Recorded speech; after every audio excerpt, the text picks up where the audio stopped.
Shh. We're live. Hey! Hey, how's it going, everybody? Welcome to Stealthy Elf Productions. I'm not just pulling up the stream on my phone right now. That would be silly. Welcome to Sandsea Saga. This is session 52. This is our Heroes of Histaeria campaign. This is one of 3 campaigns in our Heroes of Histaeria series. As we jump in here, let's do a quick round of hellos. Let's go with Hannah. Hi, I'm Hannah. I'm playing Pemedian, a charming gnome bard with a talent for lying. And when I'm not here, I'm playing Farron Balmiar over on our sister campaign, Unearthed Inheritance. A couple other things going on this channel. Check out Game Master's Library for interesting conversations about game mastering, and Terra Mahia for some super fun non-Pathfinder TTRPG play. That's me. Yeah. All right, Nigel. Hey, I'm Nigel playing Lunazar Elwins, and all I have to say is, can't wait to learn some stuff of what's going on in Azofast today. What makes you think that's going to happen? All right, Max. I am Max. I'm playing Edenor today, a exemplar that is a Strix Niflheim. Niflheim? Words. A Strix Niflheim? word. Yeah. Nephilim. Strix Today, novices. and very excited to see how the shoe drops with some of these other interactions. So, and just excited to get a feeling of this super high tech ship. Don't touch Hashtag? the button. Touch. Hashtag touch. Hashtag touch. Hashtag cursed. Hashtag touch. Hashtag blessed touch. Oh, God. okay, this is problematic. All right, Lycus, you're up. Anyways, Par for the course. hello everybody, my name is Raul, I think you can call me Ollie, or Lycus the Stratus everywhere on the internet, including here as I play Lycus, the Captain, the Stratus. Yes, his Captain is his new middle name, he's changed it. And he's very excited to see what's going on here as things are suboptimal in a lot of ways, including his health points. They are well below suboptimal. Not You on the ideal. way to prison, fool. You gotta escape. Yeah, we ended Lycus recognized on sight. Yeah. Yeah, Enemy One number way one. I said- Luna, Luna, hey, don't let them know that you're a pirate. Don't be obvious about the pirate thing. Low profile. My So favorite hard. thing guy is to that walk also- If it on isn't deck. Lycus the pirate. My favorite thing was like, hey guys, I was kind of a famous pirate for a little while. These guys might, I'll be fine. Hey! It's not I was when he shows up, David says he's bald, and then you say evil. Sorry to our bald viewers out there. Again, so sorry, bald people. We love you. So sorry. We love You don't bald need to have people. hair to be a good person. All right, we need to add at least one very good bald hero. to this. Yeah, can we please have This a was bald him. It was I'm him. just playing. Like you have That's all right. turrets or something evil. Oh, shit. Anyways, Okay. yeah, I run the Terra games, blah, blah, blah. Let's get into the game. I'm ready. Okay. Guys, I'm going to be your GM. My name is David, and you can catch me here doing all of the Heroes of Hysteria stuff. And I'm also in Lycus's, we all call him Lycus in real life, too. In Lycus's Terra Mahia game, I play Jin, the electric cowboy that shields first and asks questions later. And then I'm occasionally show up over on Tales Archive, so go check out Tales Archived for more great TTRPG content. Okay, guys. We are hopping in session 52, and I believe tonight's recap will be brought to us by Arby's. Oh, yeah, I could go some curly fries. I'm just playing. I Pim. wish Arby's was sponsored. Okay. Thanks, Arby's. All right, so we cut to Pemenia Knackle in some sort of bed chamber. She has summoned a lute and is writing a song. And in doing so, she is trying to recap everything that has happened in the past day or so. It's a lot. It's a long ass song. Don't worry, I'm not gonna sing a song. Is it your own room, or are you like people trying to sleep and you're just playing this? Shh, you'll find out. You'll find Oh, no. out. David's like, no more long rest for you. So she's recapping everything that happens, and she's getting comfy, and she starts thinking about, okay, so we were at that hospital, the Grove. We healed up. We had a rest. We got some potions, and then the action started, and Lycus gathered a crowd to follow us to the church. We did our awesome little One Piece walk up and approached the church where the vamps were hiding out, and we presume plotting something evil. So in the church scene, Pim and Luna went invisible to try to sneak inside, and then there was some combat that started with Eddie and Lycus out front. Eventually, Eddie killed Kyra de Muerto, which we're not sure yet if that's good or bad. Probably bad. We'll find out. It's muy mal. Lenza also is apparently dead. Lenza would have been the other potential leader of this poor little town. Not anymore. Kyra's gone. Lenza's gone. It's not looking good for the Ironwood. Hey, that rhymed. Wow, I am an artist. This is Pim. Literally, as Pip is singing, wow, I am an artist. Wow, I'm really good. We found out that Uzana is a vamp, Luna's old friend. So betrayal and sadness there. Thjarl and Uzana could still be alive. Thjarl being the priest of the church that was hiding all the vamps. So they're probably still out there somewhere, maybe. We did end up escaping on the water drake, which rescued us through the back door. We hopped off of the platform onto the ship. And we spotted Gina with the bomb that we were looking for. Gina holding the bomb. Pim tries to save the day in a feat of heroics by casting her little mage hand to grab the bomb out of her hands and keep it from discharging. However, we rolled not so well on that, and the bomb did go off. A hurricane unleashed upon the town. The temple was destroyed. Gina Neblin, presumably dead. We did a little fun kind of chain of monkeys thing to get up onto the ship. We debriefed on the water drake and saw that Pim's mother was on the ship, whom Pim has not seen since way before the last wave. Actually, they left maybe 6 months.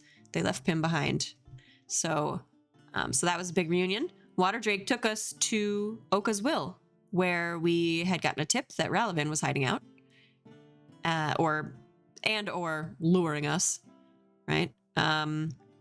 We went to the Will, another epically smooth hero landing from the water drake to the Will, and we fought Ralavin. We fought hard. We fought nobly. We fought skillfully. Eddie, in fact, potentially a move of the game, one-shotted Kanari, who was going to make this fight a lot harder for us. Had it coming. Had it coming, right? So, Kanari finally dead. But we managed to save some prisoners from the little like crane basket things that were caged near us, and so we saved them. We fought Ralavin. We would have beat Ralavin had he not disappeared leaving us desperate to figure out where he went. Lycus being blinded, bloodied, and broken. I had so many conditions. I know. That's not even all of them. I just like them because of the alliteration. And then Luna managed to snag the Moonblade. So Muna had a nice reunion with her Moonblade, quickly interrupted by Lycus removing his sickened condition by projectile vomiting on Luna and her new sword. Truly a Muna He moment. narratively, he didn't hit the sword. He just hit Luna. Luna shielded it. Narratively, the sword was fine. Don't worry. I know you all were wondering no that. swords were harmed. No swords were No harmed. swords were harmed. Oh, forgot to mention my epic counter performance. I felt real heroic doing that. I, buffed everyone with a reaction, and it was pretty clutch. Hurricane fight was next, so we lured the hurricane, from the water drake to the Oka's will, and we fought that hurricane. We did it. We defeated it. That happened faster than I think all of us were expecting. That was a pretty easy fight. But the cool part was that She says, almost being blown off the deck. Yeah, almost dying terribly. There's so many near misses. Doom. yeah, the way I remember it, it was easy peasy lemon squeezy. We all survived and thrived. Not Ship only doesn't As have a survived, everybody's but thrived. frantically going around, Eleanor's trying to catch you as you're flying off the ship. It was David's perfect. already It was hovering on flawless. like a monster and changing it to most dangerous category. Like he has the option to do that with all of his mobs. It's gonna increase It's like, oh, the yeah. monster difficulty here. Maybe if I just add a +5 here. Oh my god. So this is the Oh, you point wanna where only you at- notice only the when smoke attacking them. columns on the horizon, the conquering host, gearing up to presumably attack the Ironwood and take this place over. But then, 3 very cool looking ships emerged on the horizon, creating a triangle portal in the sky. Nigel, what was the shape again? Show us the shape. You could do a triangle like this. I believe you Or you did could do it this. like this. Nice. What's a triangle like that? What kind of triangle is that? That That's a Isosceles. yeah, thank you, Max. CPA, everyone. What was Nigel. that? It's just, Who connects to the side of the index finger? he's an anarchist. So that's pretty irrelevant, actually. What happened with the portal was a even bigger, more majestic ship came out of it. Giant ship called the Sypher. There you go. The Sypher comes through. This is an Azofastian ship.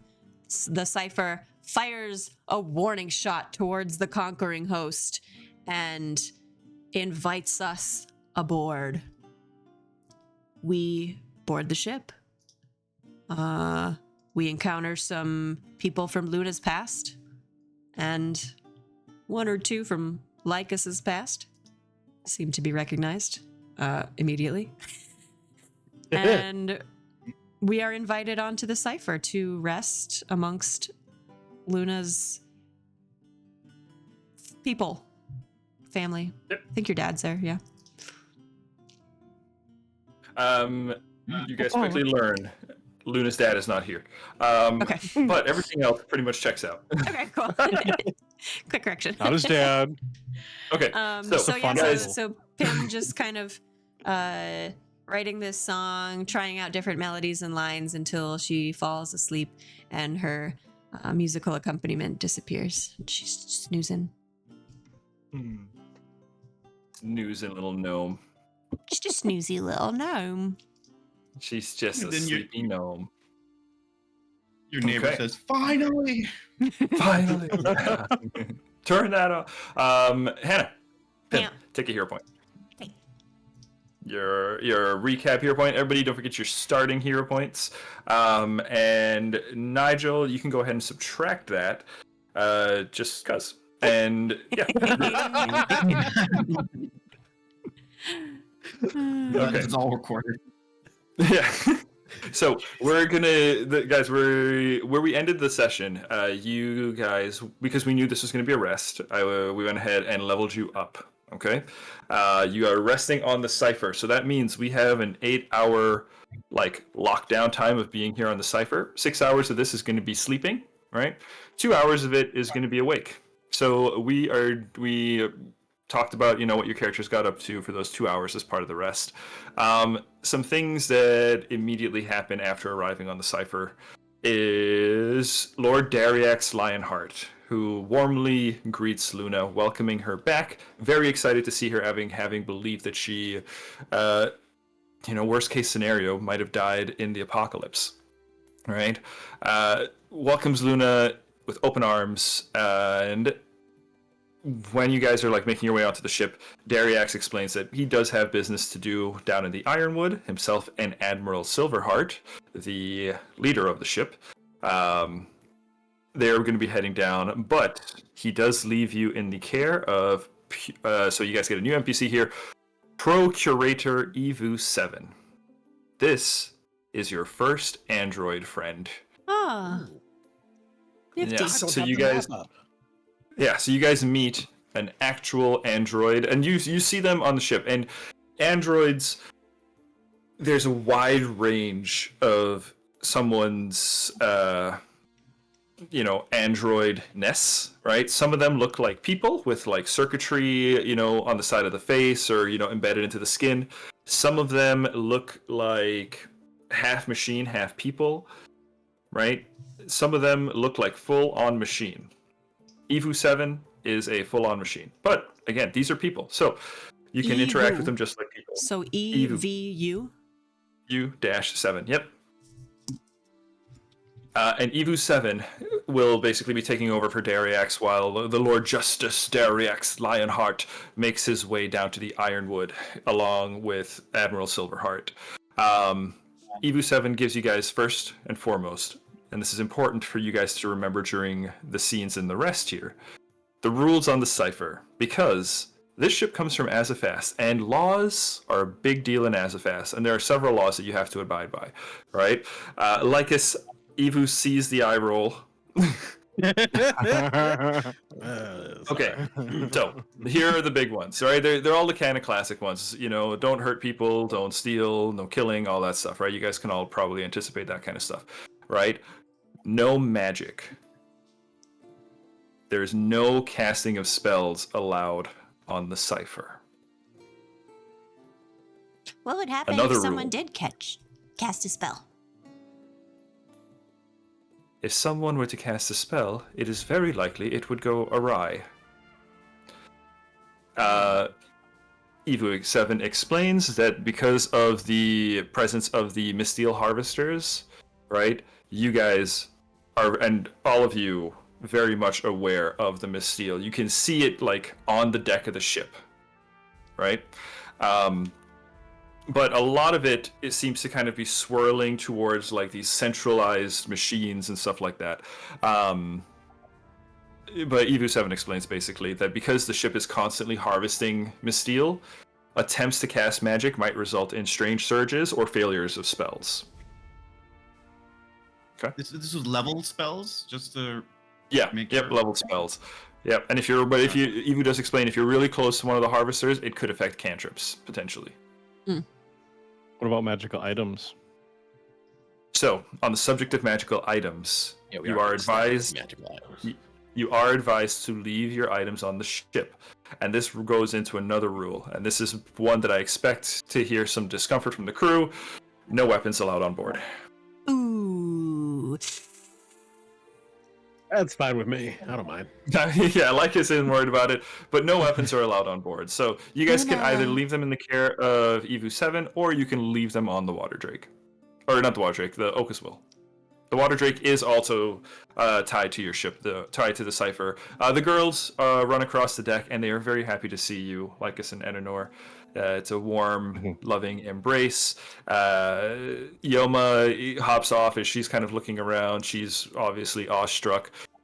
Sarah, meanwhile, pretty much has eyes almost exclusively for Edenor as she runs across the deck and hops into your arms. But yes.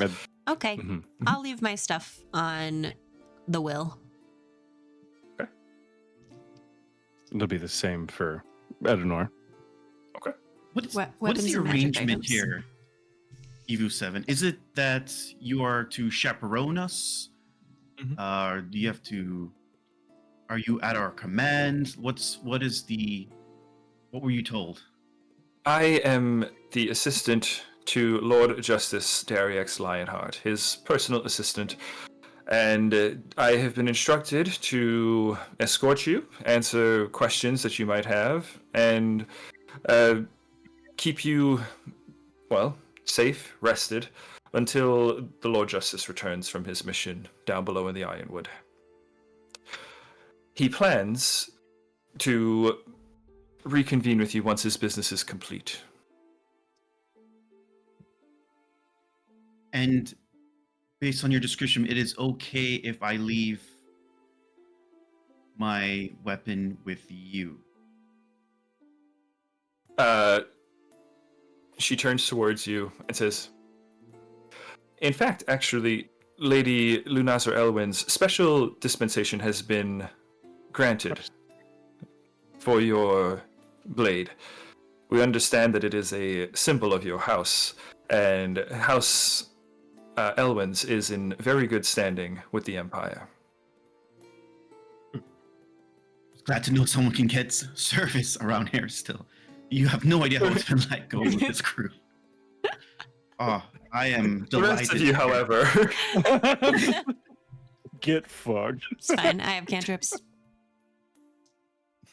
and Lycus, Yoma, I believe, has the spear, right? As Yoma tries to follow, and you can see a couple of crew members, and then Evu7 does eventually intercept Yoma and instruct her to leave the spear. Yoma looks to you, kind of annoyed, wanting to know, basically, all right, are we listening to these fools or not?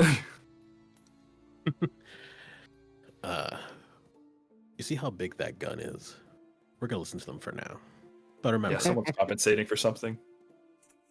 the spear comes back if you ask for it. And She that's- winks at you.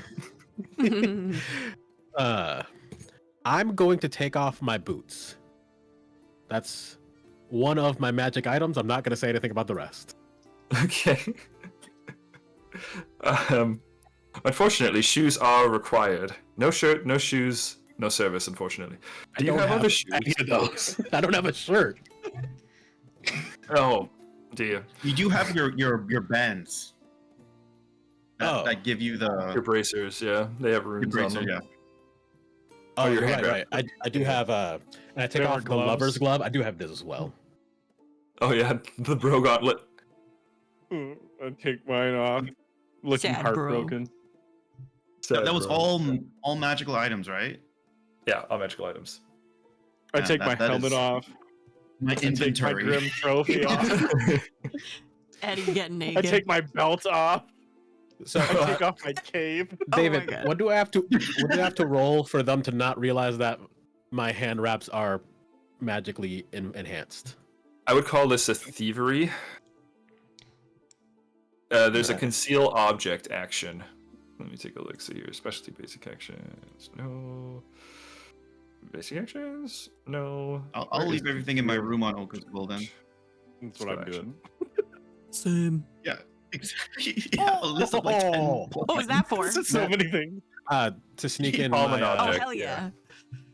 Oh, Natural nat 20? Yeah. Hell yeah. yeah, Yeah. it'd be nat 20. Look, Yeah, I, definitely I get your can draw gauntlet. regardless, but I want that +1 in case shit gets nasty. I'll say you Uh, can take your Hmm. gauntlets and one other item with a critical success like that. All right. In that case, I'll bring in the gauntlets. I'll just like they're mostly just They're hand hand wraps, wraps, I yeah. guess. Yeah, So I'll flavor just, it however like- you like. I think I'll like tie them around farther up so it looks like they're holding down like wounds. Oh, sure. And the other one is just the the mask that gives me a +1 to my intimidation. I think I'm just gonna try to like pretend that I don't realize that it's even magical. Okay. I've made it look like the clasp that holds my coat in place. Okay.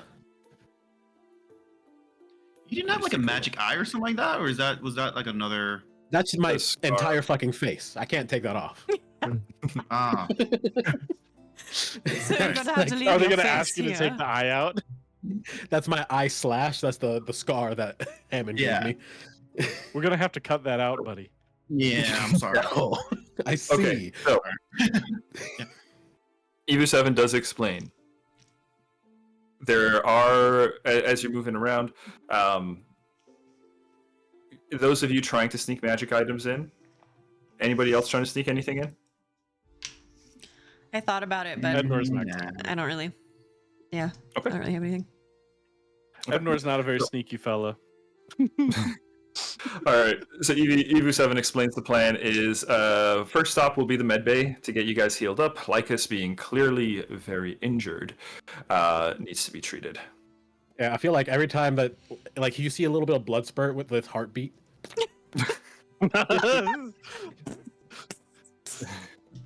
It's a little bit. Ednor has like a light bruise.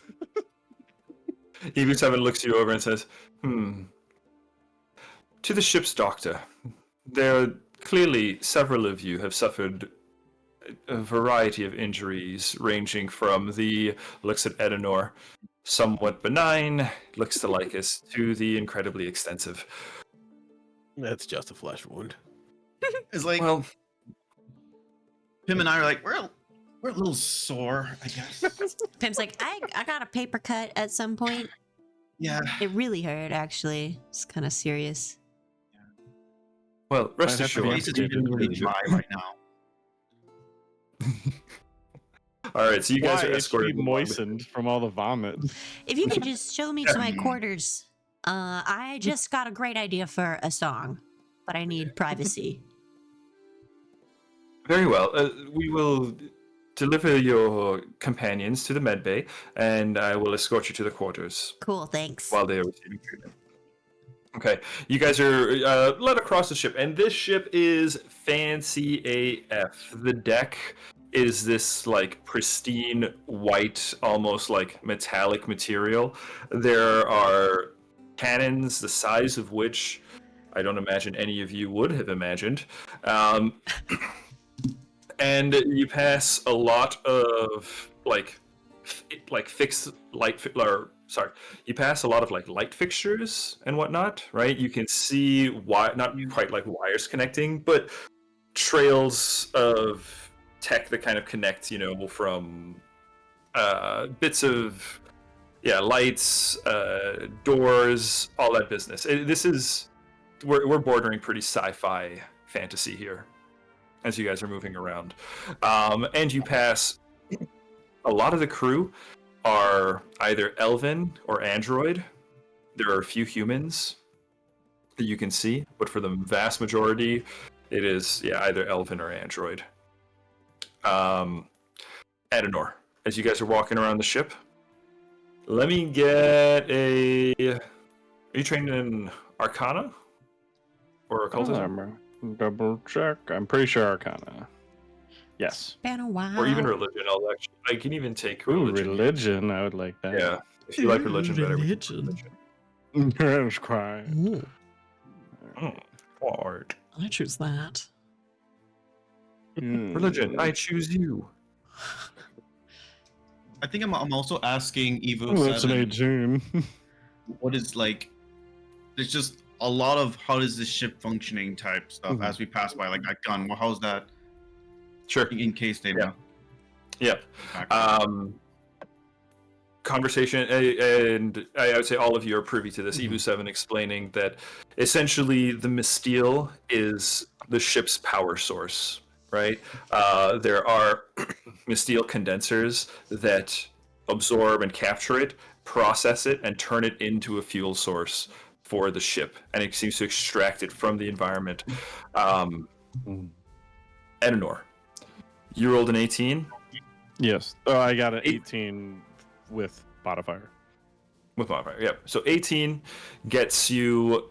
There's something off as you are moving around. You being as you're passing through, as you're walking past some of the condensers, right? You can see the Misteel. All of you can see the Misteel kind of moving. Like the way an automatic vent would suck up moisture in the air kind of thing. That's what it kind of looks like, especially to those of you that are have a high attunement to magic, so which is pretty much all of you, right? This party is very magically inclined. You can all see as it's kind of becoming more and more obvious the closer it gets, as it kind of builds up in concentration and is siphoned in. And you, as you're walking around, you see that there are crystals, right? Evu7 explaining what are these items called spell gems, right? Which can actually hold magic and potentially specific spells, acting something like spell scrolls, right? These spell gems are very much look like dice. You can almost imagine a couple of them are D12s looking, right? The shapes are fairly uniform, geometrically consistent, that sort of thing. Right, Edenor, as you are looking at these, something seems kind of off about these spell gems. As you're walking past them, you feel like this tugging at your mind, like a memory, half forgotten. You also feel those scars on your body. You start to ache. As you are, more so than the others, innately tied to the force of magic, the Misteel. Something seems slightly off, but the technology is amazing, right? It clearly does a great job of keeping the ship energized and all that stuff, right? Keeping the ship afloat in the air. And it's quite quiet. But yeah, Evu7 also says there is an an arcane engineer. Okay, so it's an engineer, an arcane engineer. Yeah. Who's echoing? I feel like I'm hearing myself a lot. That's me. I turned my headphones up. I'll turn it back down. Thank you.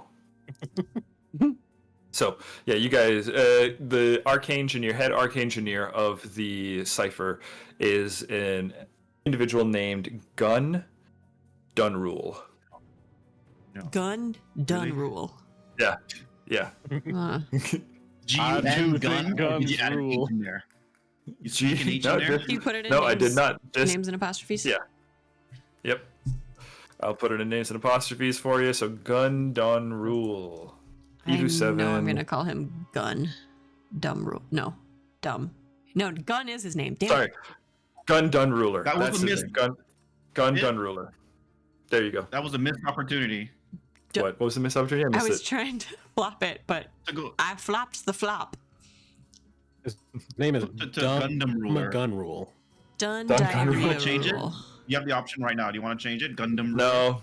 No, because I have it all through several different note docs as Gun Oh, yeah, Dunruler, you so get this is lost. what it is. It's too late. Dinner ruler. I'll just put it in Tier. brackets for now. Sure. And yeah, Arcane Engineer. Head Arcane Engineer. Mhm.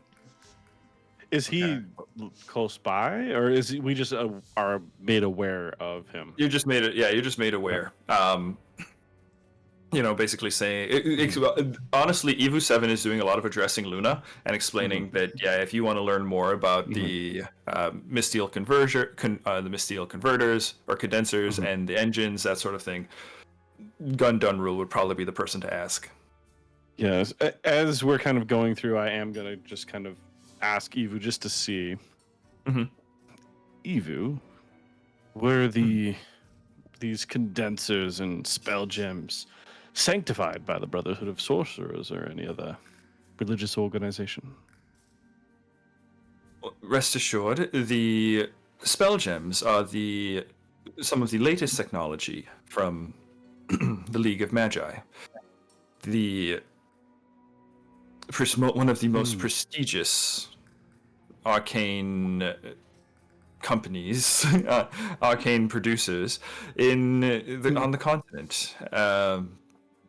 These projects, yep, these projects had the express endorsement of several religious leaders, including those guildmasters of the Rextalia Society and the Emperor themselves. And Luna, I think that is something of that's might immediately trip something for you. The Emperor Made contact? Like Palpatine? he was kind of away for, forever. That's Correct. The Emperor, Wait, when you left, as far as you know, is missing in action, right? Gone. Like nobody knows where Emperor Sir Salin is. That no contact has been made for going on hundreds of years. But the Rextalia Society, which is the society of the guild leaders of Azofast, they've essentially been the ones running the Empire during that absence. Your father being one of the most high-ranking people thus on the continent. So has the concept do the guilds still exist, or has it transitioned to a more combined entity? I don't know how else to say it. Yeah, the political situation in Azofast was rather chaotic for a time, but it has become a good deal more manageable since the Emperor's return. I'd be happy to relay to you what events have transpired since in your absence, Lady Elwyn's. And we'll get to that here in a minute, right? Yeah. This is being said as you guys are coming up on the medbay. Lycus, as you all enter the medbay, you all see another android individual. And this medbay is pretty advanced. It's a very sterile environment, white metal walls, right? Low lights. You can see glass cabinets filled with different vials, various instruments, posters and projections on the wall of, human and android anatomy. And moving amongst them all are, doctors, nurses. One individual turns to all of you, a individual who is got the upper head of an android and the mouth of a human, or the mouth of a person, approaches you all, looks at the group, and in a glance moves over to Lycus and grabs Lycus and says, "You are clearly the most injured, please follow me," and moves you over to a table and says, "You are already partially undressed, please finish, have a seat, and if you would kindly give me your name and the source of your injuries so I can begin treatment. If you are unable to speak, those of you present who might be able to speak for the young man, please do so, as it is a very thorough..." I speak for myself.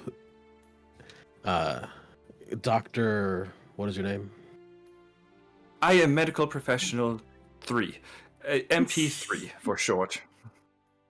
MP3. Have fun with that one, huh? They're gonna lose it when they start seeing MP4 though. I know, right? MP4 is still in development. All right, Doc.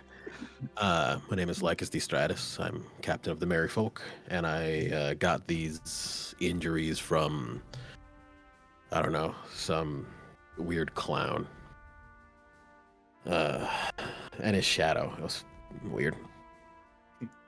Look, I think the main thing is, and he pulls down his pants, and there's just a scar that goes, from, if I recall, from here all the way down to his crotch. It's like this opening. I would like it closed, please and thank you. Can you please close this certainly- opening? That certainly seems to be the most serious of your injuries. Rest assured, we will attend to it first. Rest of the party, Lycus is being treated by a doctor. This is probably going to take a minute. Yeah. I want to ask MP3 something on the side. Sure. I'm gonna pull him aside. Sure. And I think I'm gonna pull him aside and I'm gonna like look back at Nor and Pim and be like, so we're kind of like huddling in. Yeah. Yes. Our captain is a little, cuckoo. Can you do anything? Can you do anything, cerebral? Make him a little bit more.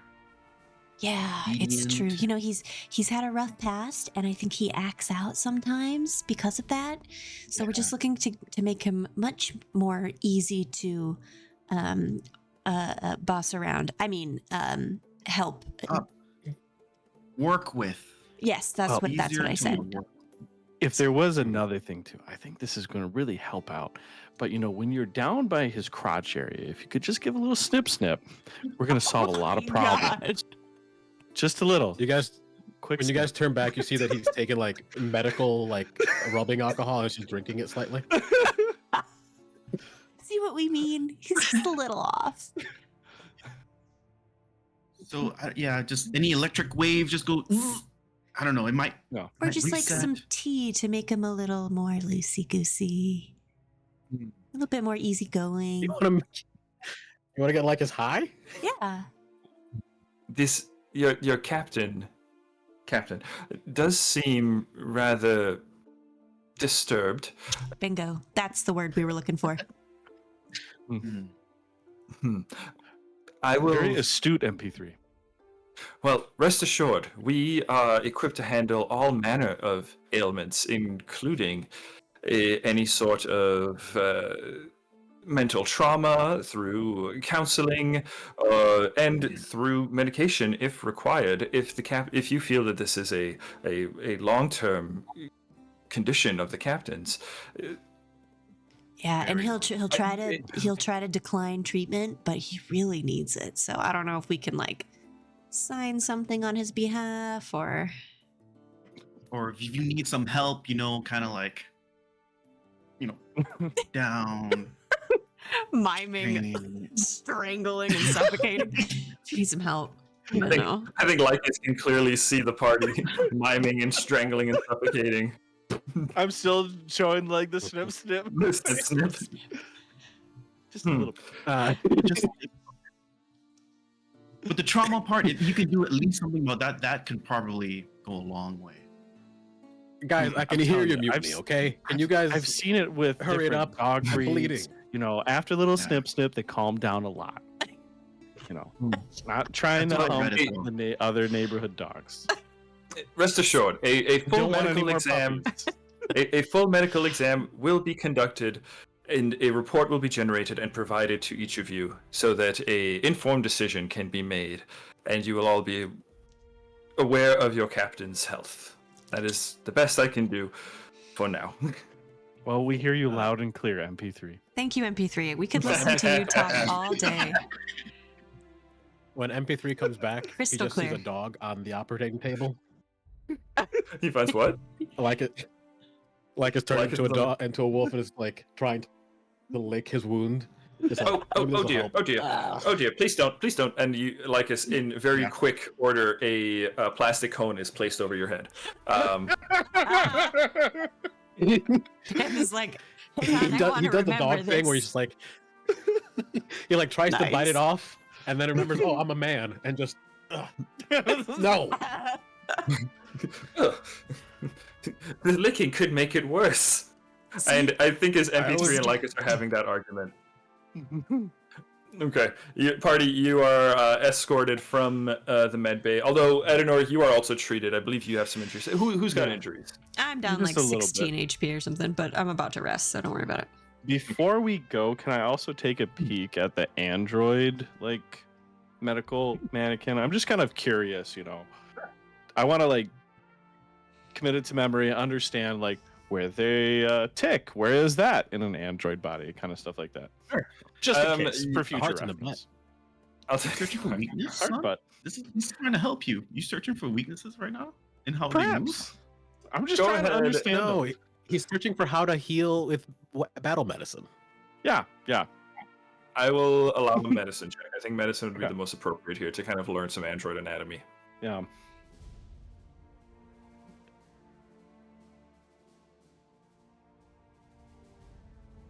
Okay. 25. Hey. Not too bad, not too bad. Oh, okay. Oh, Yeah. I can see the. Yeah. Yeah, I'd say you got a pretty decent grasp of some android anatomy. Okay. You know, but anything in particular you want to learn? I bet I can actually just do like a recall knowledge here, because there are also android stat blocks, android creatures. I guess what are they, in a pinch, if I'm trying to heal them, what are their general weaknesses, So I know what could hurt them. Casual, very casual. So I'll give you You know. next. I'll give you 2 things. This is a crit success, basically. So Yeah. if you want something narrative, I'll give you something narrative as well. But you can get 2 things. So you want a weakness, you said? Yeah, I'll take a weakness. Okay. No weaknesses. No weaknesses. Come on! No Um, electricity? Is anything weak to electricity in this game? I literally specialize in lightning magic. Yeah, well, Something be weak to it. the Sorry. joke's on you. You should have picked fire. I know. Then I guess also, what is their lowest save stat? Lowest save is will. Oh, finally, someone that sucks at will. Thank God. Lowest saves are will. Yeah, but they do get as you're looking at this, you can see that they do get, based on their anatomy, they would get a advantage, basically a status, a bonus to disease, poison, and radiation. Okay. Mhm. And all right. And then, I guess, are they, even if they look a little different on the outside, when you're looking just narratively, right? Just kind of understanding, are they all, it's just literally kind of like in Fallout 4 where you have different ones, like they're skinned and so on. That's how I'm imagining it. Like the ones that look like machines it just doesn't have the skin stuff on it and the. Correct. Yeah, it's almost like cosmetic preferences kind of stuff. One thing that is clear about this is that androids don't have blood anymore, but it seems that they have, as part of like this transplant, and what kind of owes to their very diverse appearance, is nanites. They have essentially little like they essentially have little nanoid Baby androids robots. and Yeah mini androids within the androids. So yeah, they're all made up of they're made up of nanoids. Okay. No blood. They possess synthetic bodies, but a living soul is what you kind of gather just watching them as they interact and stuff. The Iron Man nanobutts. Yeah, like So Iron Man, like the very They late can Iron Man. be saved. Uh-huh. They Do I have can- a story for you, MP3? I got some good news. You got a podcast in MP3 form? Yeah. Join my podcast. It's going to be poorly lit, and it's going to look like there's a wooden table and an American flag in the background. I don't even know what America is in this universe, but it's there. Oh, All right, well, Welcome to the America's podcast. Everywhere. Okay. All right, party, you're pretty much all healed up. Pim, and those of you who want to go with Pim, while Lycus is, basically undergoing surgery, those of you guys are escorted to Lord Justice's Dariax's suite. This is going to be your primary place to rest. The suite is a very opulent room. It has a sitting room. It has private bed chambers, private bathrooms. Imagine like the nicest hotel room you've probably ever seen. It's like that. Oh. Right? Oh, does that have a This is bath? swanky. Luna, Oh, yeah. this is how you Oh, grew yeah, yeah. up? Oh, this will do for now. But whenever we go back to Azofast, I'll Yes, you'll have to show us how you lived in the lap of luxury. The Arcanum, was quite austere in its living conditions.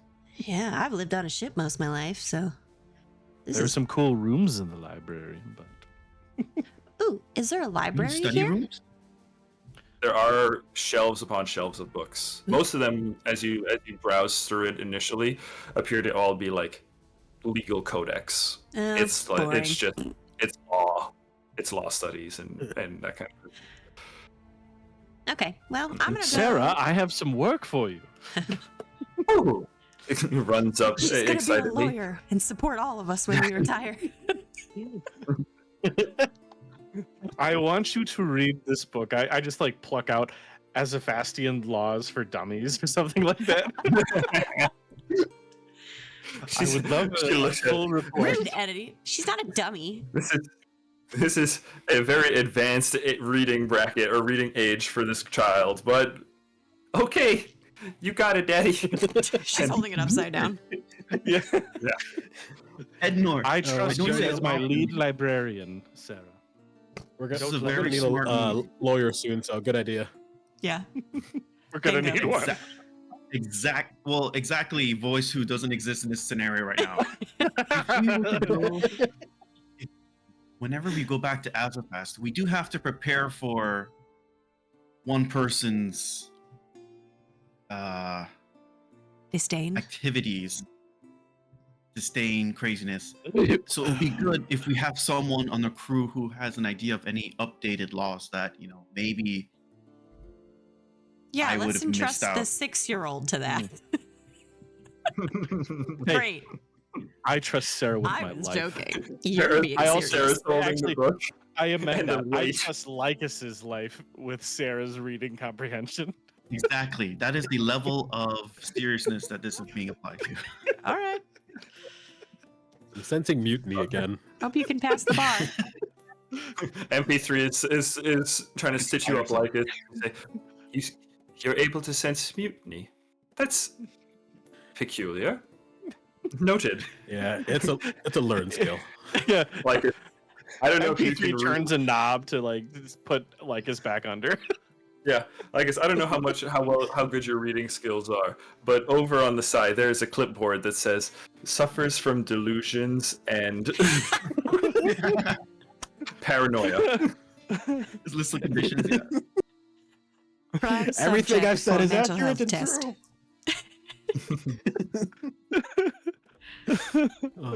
Okay, Lycus. I'm just gonna hang with Lycus for a little bit here, right? As Lycus is getting healed up. While you were being healed, MP3 during the operation, right, expresses some curiosity. This is a rather peculiar circumstance. We will have to update our database, Captain Lycus. Your record lists you as... Indeed, our records list you as potentially deceased. Now, we can confirm that you are indeed alive. You have records on me. Indeed, we do. Most of the crew, in fact, are very well acquainted with the story of your defeat, summarily by the hands of Captain Silverheart.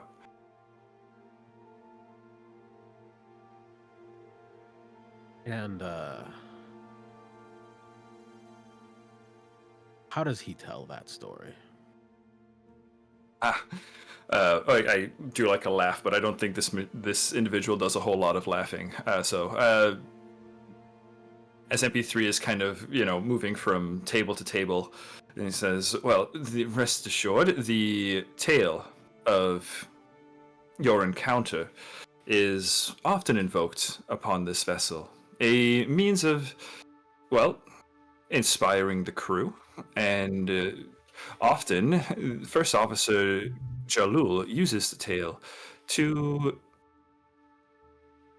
impress upon new crew members how efficient now Admiral Silverheart can be in the face of battle.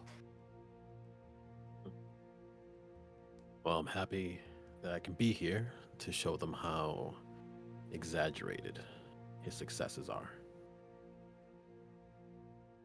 MP3 pauses with the instruments in hand and looks at you, Lycus. Again, the top half of the face is machine, so the expressions are understandably very difficult to read, but there seems to be a curiosity about you as MP3 looks at you and says, I imagine the true account of what transpired is maybe not as glamorous as the captain portrays, as the first officer and the admiral portray.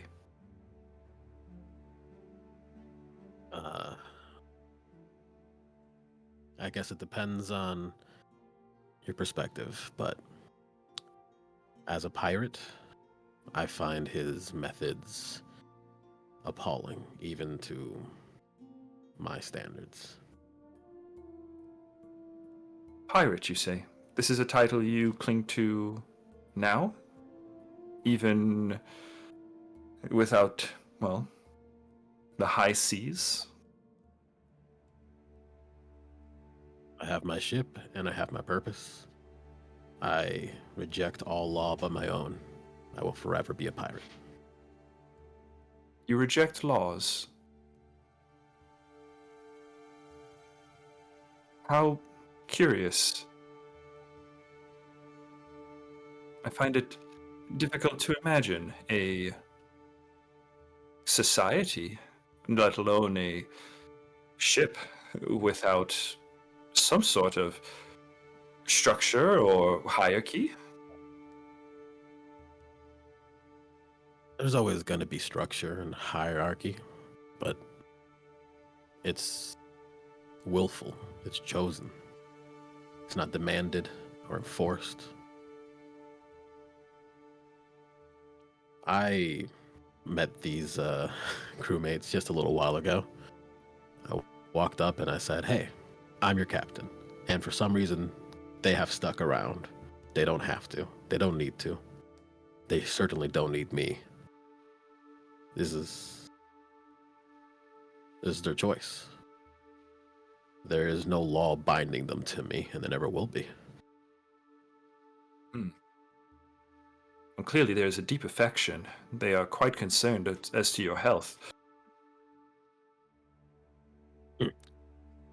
I'm sure. Well, here. Puts a plastic mask on your face. This next part is going to become rather uncomfortable, and I would rather that you do not have the ability to strike at me while I am operating on you. If you could just inhale deeply. On back from 10. I think Lycus kind of rejects that. Like, he'd rather take the surgery, like the minor surgery, and just like I'll hold. If you're interested, I can tell you the truth of that encounter. Keep myself distracted from the pain. MP3 stops and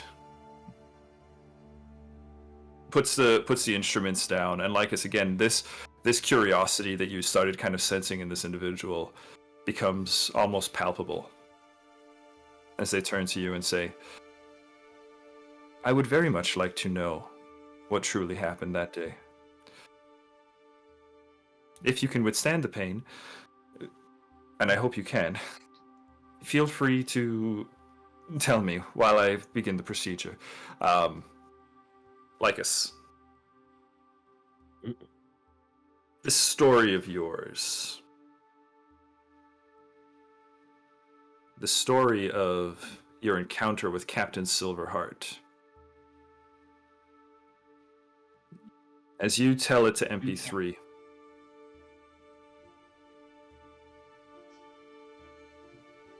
how we bounce back and forth. Where do you want, because I know you and I talked about it a little bit already through text, right?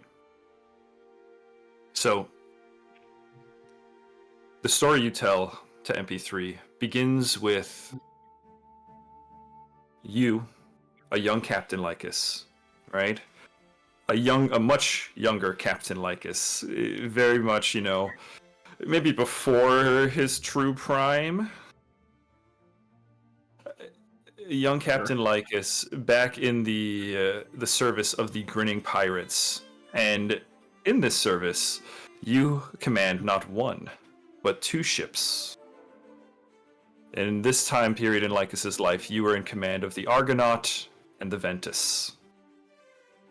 2 ships that made up the fleet, the budding fleet of the Green Grin, a fleet within the Grinning Pirates.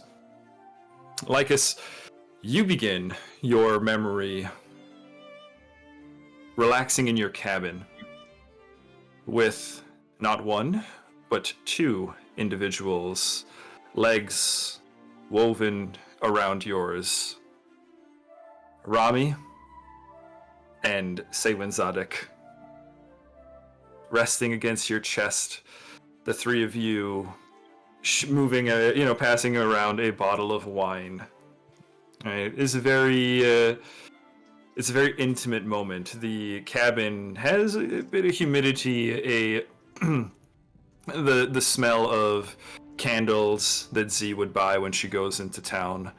Rami doesn't spend a lot of time here. He captains the Ventus most of the time, right? But your ships are currently tethered together in the sea. Sails are furled at rest. Above deck, your crews are mingling freely. Some 50 crew members or so. A celebration. I can't say that there is a particular cause for celebration with your crew, other than just, hey, it's the nighttime, and we have drinks, we have food, we are alive. Your crew is happy as they mingle and party above decks, while a party happens below deck. A moment of bliss, though, is shattered as suddenly a bell rings. Ding, ding, ding, ding, ding, ding, ding, ding. The tender moment is immediately and abruptly ruined as your crew is stirred to action, cannon fire ripping through the sides of your vessels. You, 3 captains, quickly readying yourselves, unsure of what is transpiring above, but suddenly the door to your cabin bursts open and standing there is your quartermaster, Dex. Hannah, can you describe Dex for us? Dex is a really cool looking gal. She's got sides of her head shaved. The top of her hair is pulled back in a little bun, and she's got all manner of like straps and like vials and daggers and different little contraptions kind of strapped to her. She looks like the kind of person who is always prepared. Okay. Dex, you emerge and you announce that you're clearly under attack. It is a surprise attack. You call out that you believe that it's pirate hunters. Captain. In short, Hunters. Yeah, that's the Dex voice, right on? No, it's really not. It's really not. It's Dex voice. Captain, we got company. Fine, I see. And he's like getting his clothes on, and he reaches like onto the counter, under his counter, and he pulls out this like book. It's like the playbook that he gave to everybody else, but this one just says Ayabe's rules for combat, and he's like flipping through. He's like, all right. Rami shakes you. What direction? What's the wind? Southwest. Lycus, we don't have time for your books. We gotta go. Okay. And he just like stuffs it away into like his belt. And You always tries keep to in your get a head. grapple. You always keep in your head in those books of yours. I tell you. Maybe one day you gotta learn to trust your gut. Fine, okay, Robbie, just get on your ship and let's figure out what's going on. And so what is the scene outside like right now? Oh, it is chaos.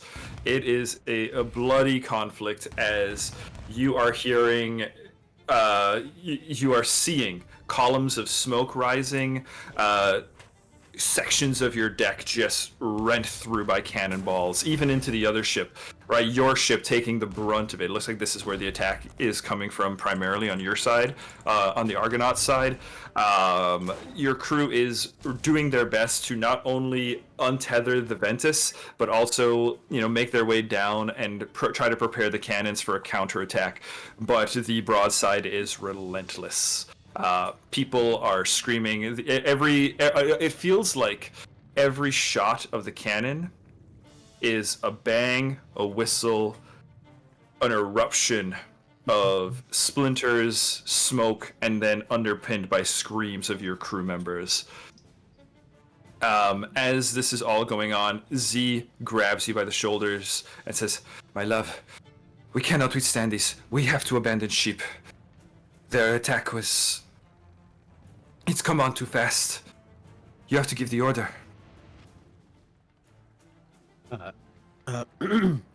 Lycus is like a little frozen, trying to see where everyone is. He's seeing the havoc, and he's just like, okay. Everyone, off to Argonaut, get onto the Ventus. We'll use it as a shield.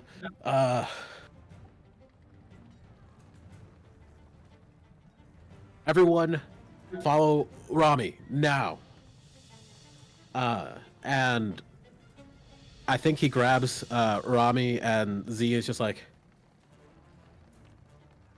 "You guys take care of the crew. I think they seem to be focusing on the Argonaut.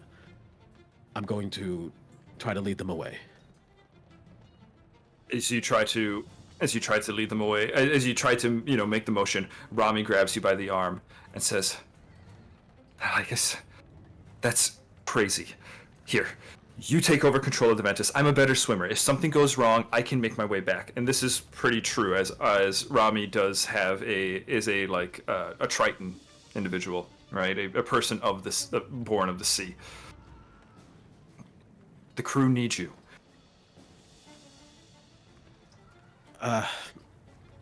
Fine. Okay, just don't get hurt, okay?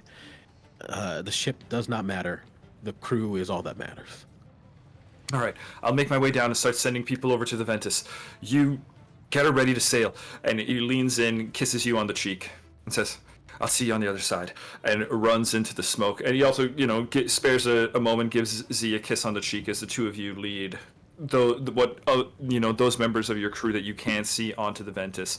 You do, though, tragically see the bodies of several of your crew, lifeless on the deck of the Argonaut. Looks like two of the Woods brothers got caught in the blast, your ship's carpenters, as they lie unmoving. Your ship is, in short order, Lycus, turned to splinters. Some of your crew, a significant amount of your crew, are lost as the order goes out and the Ventus begins to peel away. Emerging through the smoke and the churning water, you see the figurehead of a naval vessel. You see as what emerges isn't a classic figurehead. It is not a mermaid. It is not a dragon. Well, unfortunately, it's not a live dragon. You see tethered and strapped, lashed to the figurehead, the body of a green-scaled dragonkin. You know this to be Ixax Lee, the former captain of the Green Grin, the one who you had led your ships out to avenge. This was the ship that did battle with your crew previously, that won their day, and here now in your search for revenge. Through a rather sudden ambush, it seems they have the advantage.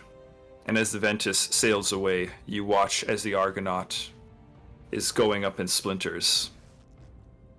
Just before the ship is truly able to sink down, though, a individual has Rami. You can see as you're making your way to the stern, right, where the way the ships are kind of peeling off of each other, right? You see suddenly Rami being dragged back towards you, being carried by another one of your crew members. Nigel, if you could describe Zero, as Zero has Rami kind of hooked under the arm. Zero. Zero is a automaton. He's about 5 feet tall. He's got a kind of like a really dark blue helmet with some like red streaks going along it. Right now it's a battle mode, so his helmet has a little visor that comes down. He has like really tiny shoulders, and it sort of like expands as it gets towards his hands. Same thing for his legs and feet. And he has a little like 10-inch like handle or something on his waist, which is his trusty saber. Trusty saber. All right, Zero, you have Rami kind of hooked under your arm. Rami bleeding profusely. Right, it looks like you must have gotten caught, like as you can tell, must have gotten caught in some cannon fire, shrapnel, chunks of wood sticking out of the torso as Zero begins to kind of try to pass Rami over to you. The two of you are able to get Rami over just as another round of cannon fire goes, whistling through the air and fires hitting the Argonaut, the bow now beginning to sink. Zero, you standing on the deck, on the bow, just managed to get Rami over as the floor drops out underneath you. And Zero, you, unfortunately, do go down with the Argonaut in the Sea of Serenay. And you just hear, let me see if I could do this voice. Fuck, I can't do it. Like it, you hear, Like one fuck, I can't do it.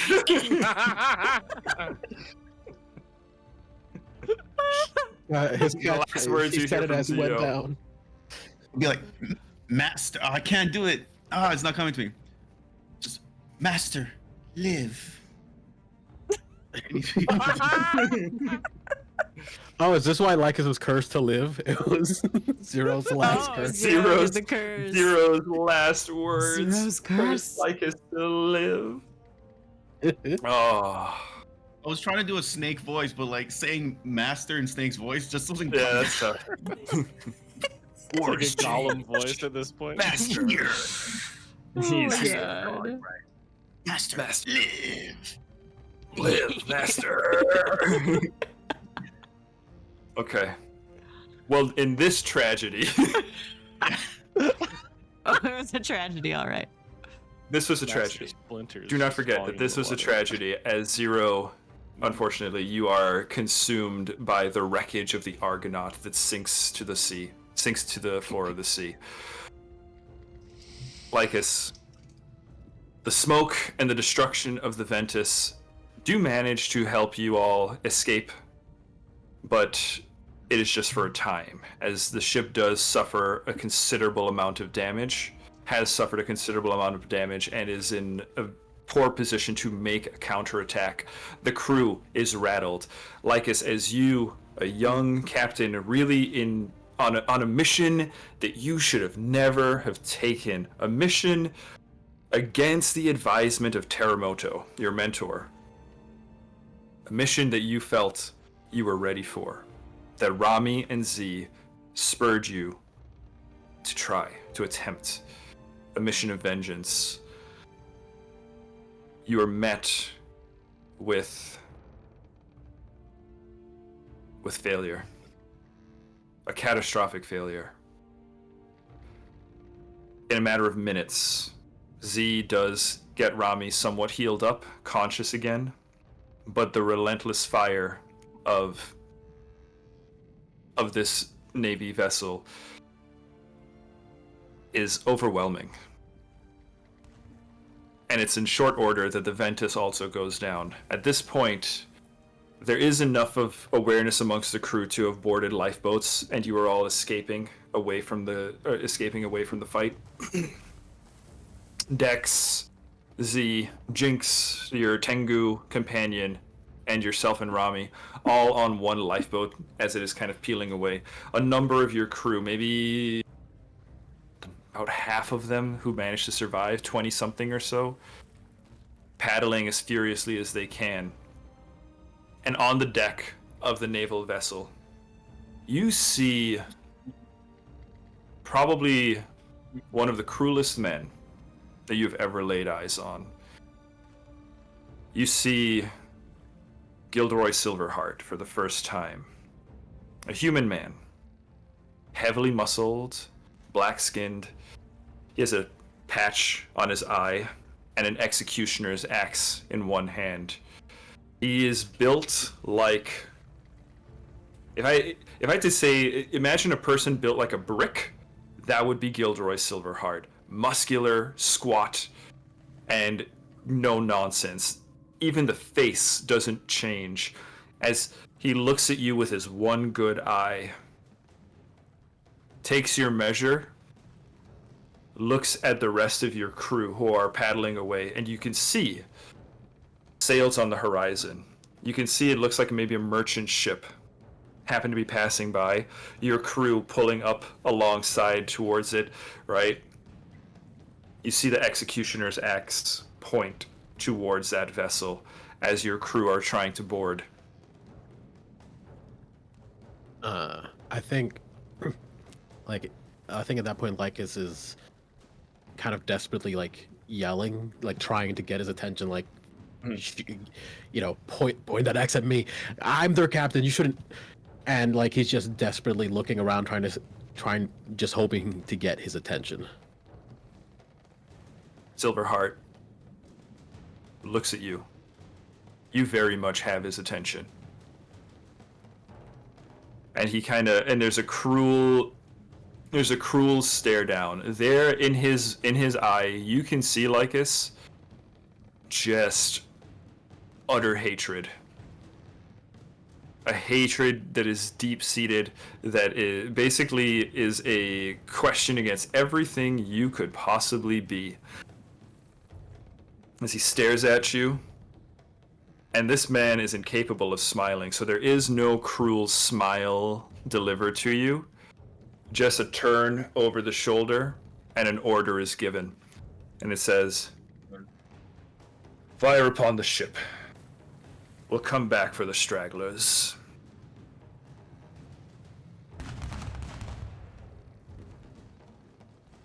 And with those cannon fire underscoring the moment, as your crew, what remains of your crew, is climbing into the belly of the merchant ship, you can see a white flag actually being flown from the back of the merchant's vessel, right? They are clearly offering a surrender. But that doesn't matter to Silverheart, who fires upon them anyway, and sends what remains of your crew and this third ship, who is clearly not flying any pirate colors, sends them down to the depths.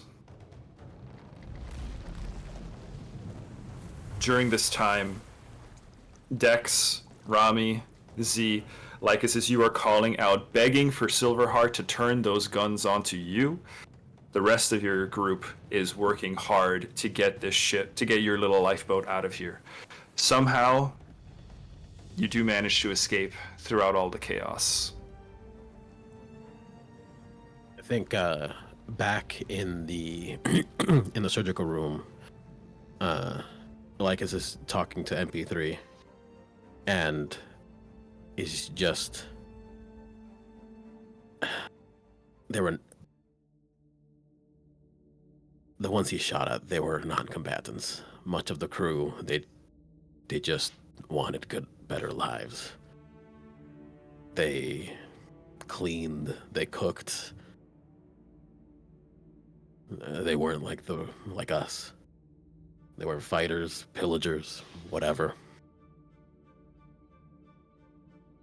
He didn't have to do that. And the innocence had gotten in his way.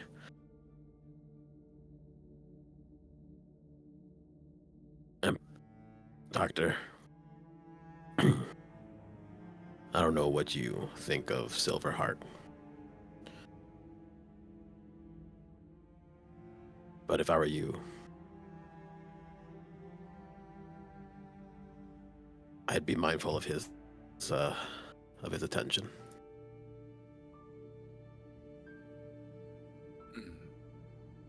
It has been quite some time that anyone has considered my opinion or feelings on a subject that is not medically pertinent. Silverheart fired upon non-combatants.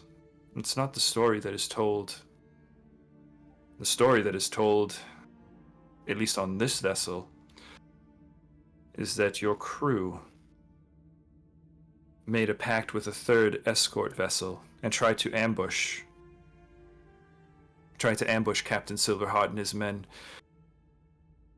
They hold it up as it is a very celebrated story how the captain's one vessel managed to best 3. Hearing your version, it's a rather alternative truth. I don't claim that my version is the only truth. But I know for a fact that what happened that night was that he murdered people who are not involved with the grinning pirates. Innocent people who saw people in trouble and were offering some assistance, nothing more. He did not win against captains of an armada. He won against children playing at captain and pirates.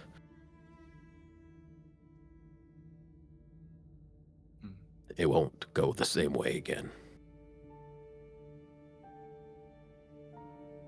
Is your intent to exact vengeance on the Admiral?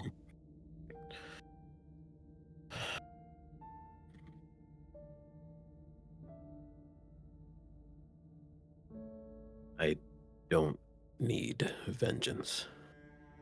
Right now, all I care about is making sure that my crew is safe. I'll make up for my failings before by keeping them safe this time. Surgery is completed, Lycus. You are bound in bandages. Your flesh has been stitched back together. You're no longer bleeding, and your conditions are lifted. Even your broken leg has been set initially, but through magical healing has finished, the bone has finished reknitting together. MP3 does exceptional work, and... Oh, Doc, you're amazing. If you ever want to consider a career in piracy, you're in dire need of a medic. Right now, Adnor and Luna just kind of stab me with needles a lot. It's not great. Your crew does seem to have certain gaps in their medical knowledge. He is putting on what little clothes he has, over all the scars. It's like, yeah, but it's got us through. I bear no true affiliation to this operation, but I do believe in our mission. The mission to bring salvation to the world, for Azofast to share its wealth with those less fortunate now in this Sandsea age. Yeah. Well, if you don't mind, I've nowhere to be tonight. I'm looking to rest. Do you mind telling me a little bit about your time here? And how you believe Azofast has shared that wealth? Well, it is required that you rest. I strongly advise it. I suppose, perhaps in between patients, I can spare a moment. Your story is rather interesting. If you have other stories, perhaps we will trade. I will give you stories, and you will give me stories. You have no idea how happy I am to hear that. I just wish I had my journals to write down your story. Well, there will come a time for that soon, Captain. Perhaps maybe a journal, some sort of writing utensil might be provided. I understand Evu 7 is instructed that you are guests of Lord of the Lord Justice, and he is known to be a rather generous man. I guess we'll figure that out. I may be a bit weary. You are also heavily injured, and you should have been sedated, but I will let you rest.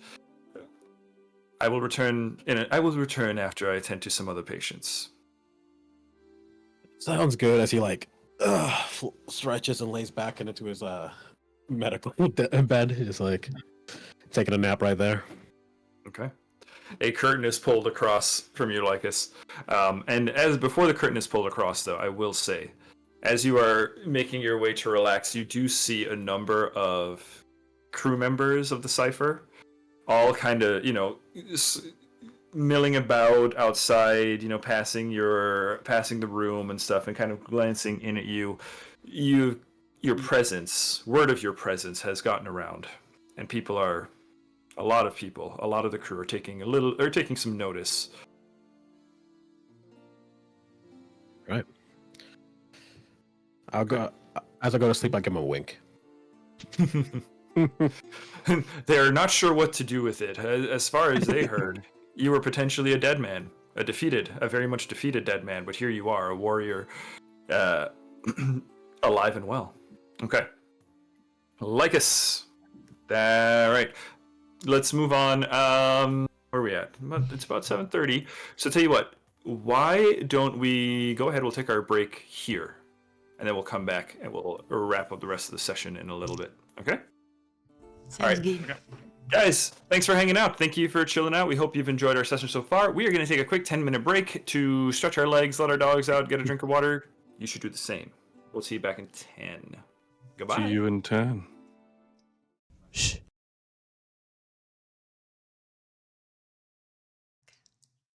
Hi. Oh, wow. Hey, everybody. God, my voice is really struggling tonight. Oh, Welcome dear. back to Soundtale Productions. This is Sandsea Saga, session 52.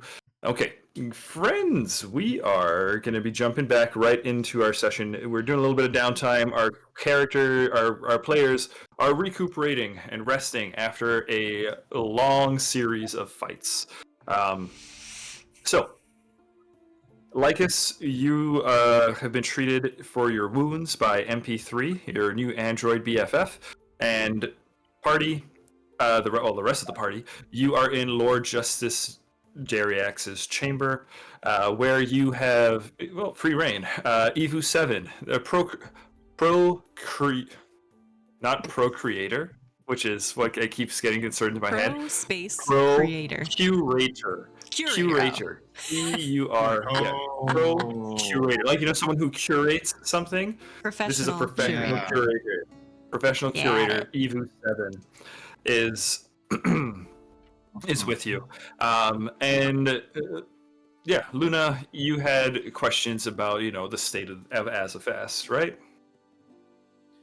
Yeah, so 7. I'll just shorten it to 7 if you don't mind.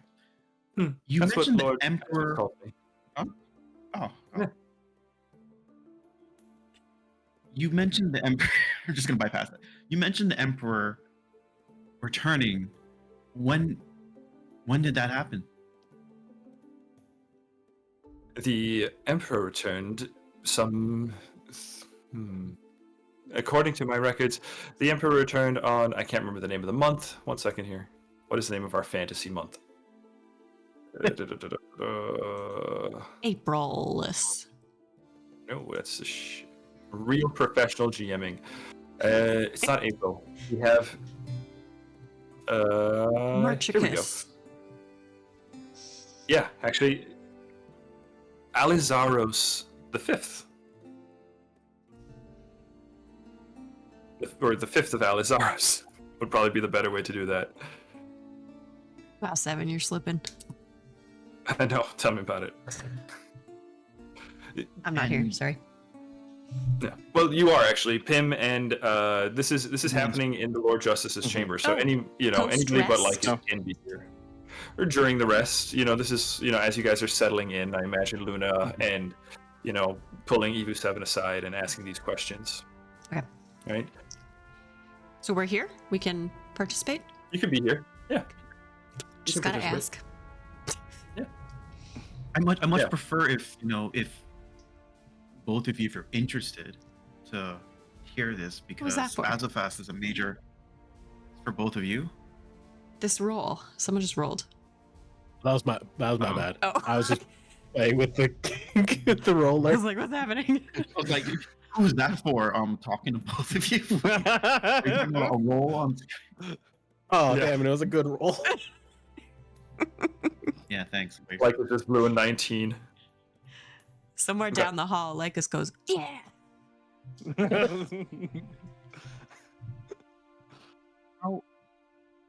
You said you work under the Lord Justice right now. Are you Correct. Where do you rank? Are you second in command, or are you just... I need to know how close you are to him to know how much he might share with you on what I'm about to ask. Well, rest assured, I am Lord Justice Dariax Lionheart's personal assistant. I have his full confidence, one would hope, and my loyalties lie in serving him and the Azarian Order as directed. Who are you more loyal to? Lord Justice? The Empire. But the Lord Justice is a good man. He has treated me well since he has been in service since he joined the Azarian Order. And Luna, that kind of maybe should jog for you that Dariax Lionheart was, along with Callian, the last 2 members of the Sol Lumion Crusaders, that guild that... So to hear that he is now part of the Azarian Order would be some news as well. That's what I was checking. Who is he more loyal to, just out of curiosity? Has Dariax ever shared with you the current happenings of the selection war? I have some knowledge. For example, the location of... Well, I keep a dossier of current selection war participants, their last known locations, and equipment, as best to my ability as possible. On this matter, Lord Dariax is not intimately involved, though I suspect that might change if young Callian Lionheart were to ever be rescued or recovered. I would presume then that Dariax is now hoping for Androva to... That's his candidate, basically, who he's hoping to go and win it all. Being part of the Azarian Order now. Well, fortunately for the Lord Justice, the subject of the selection war is something... it's no longer a main concern. With the return of Emperor Sir Salin, the Emperor has called a permanent cessation of the conflict. Despite that, though, Lord Justice Androva does remain the owner of several Selection War relics.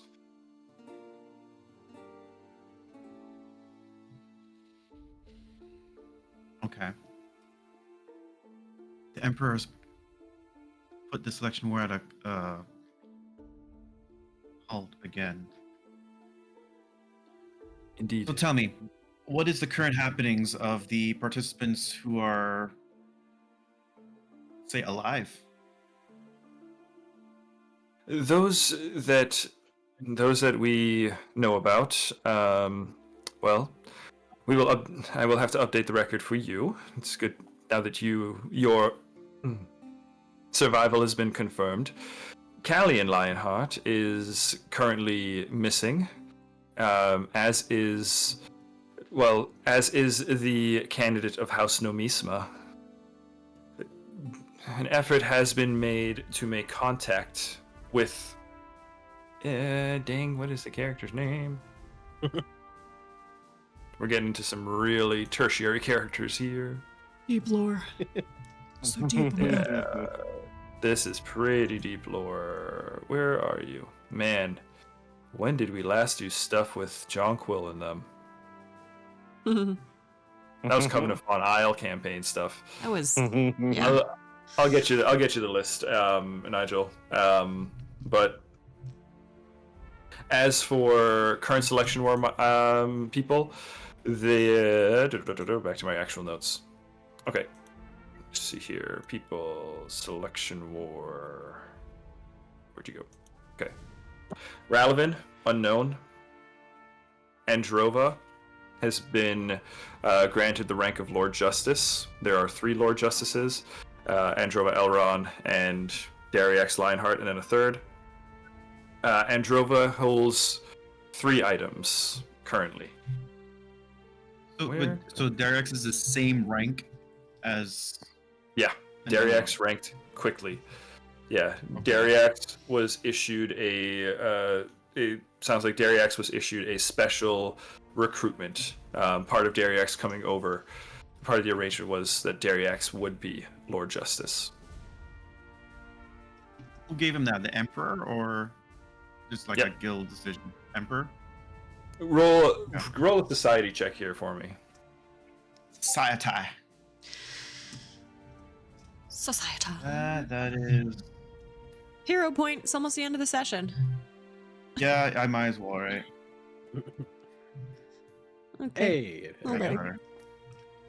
Society. That's a 25. I rolled an 11, right? Yep. Yeah, 25. Okay. With the 25,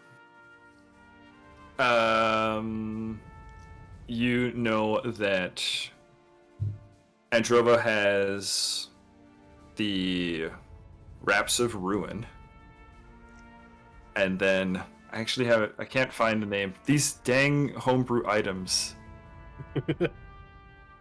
Hands of Terra. It's your gauntlets. And digging. And the Dominion Sigil. It's a badge.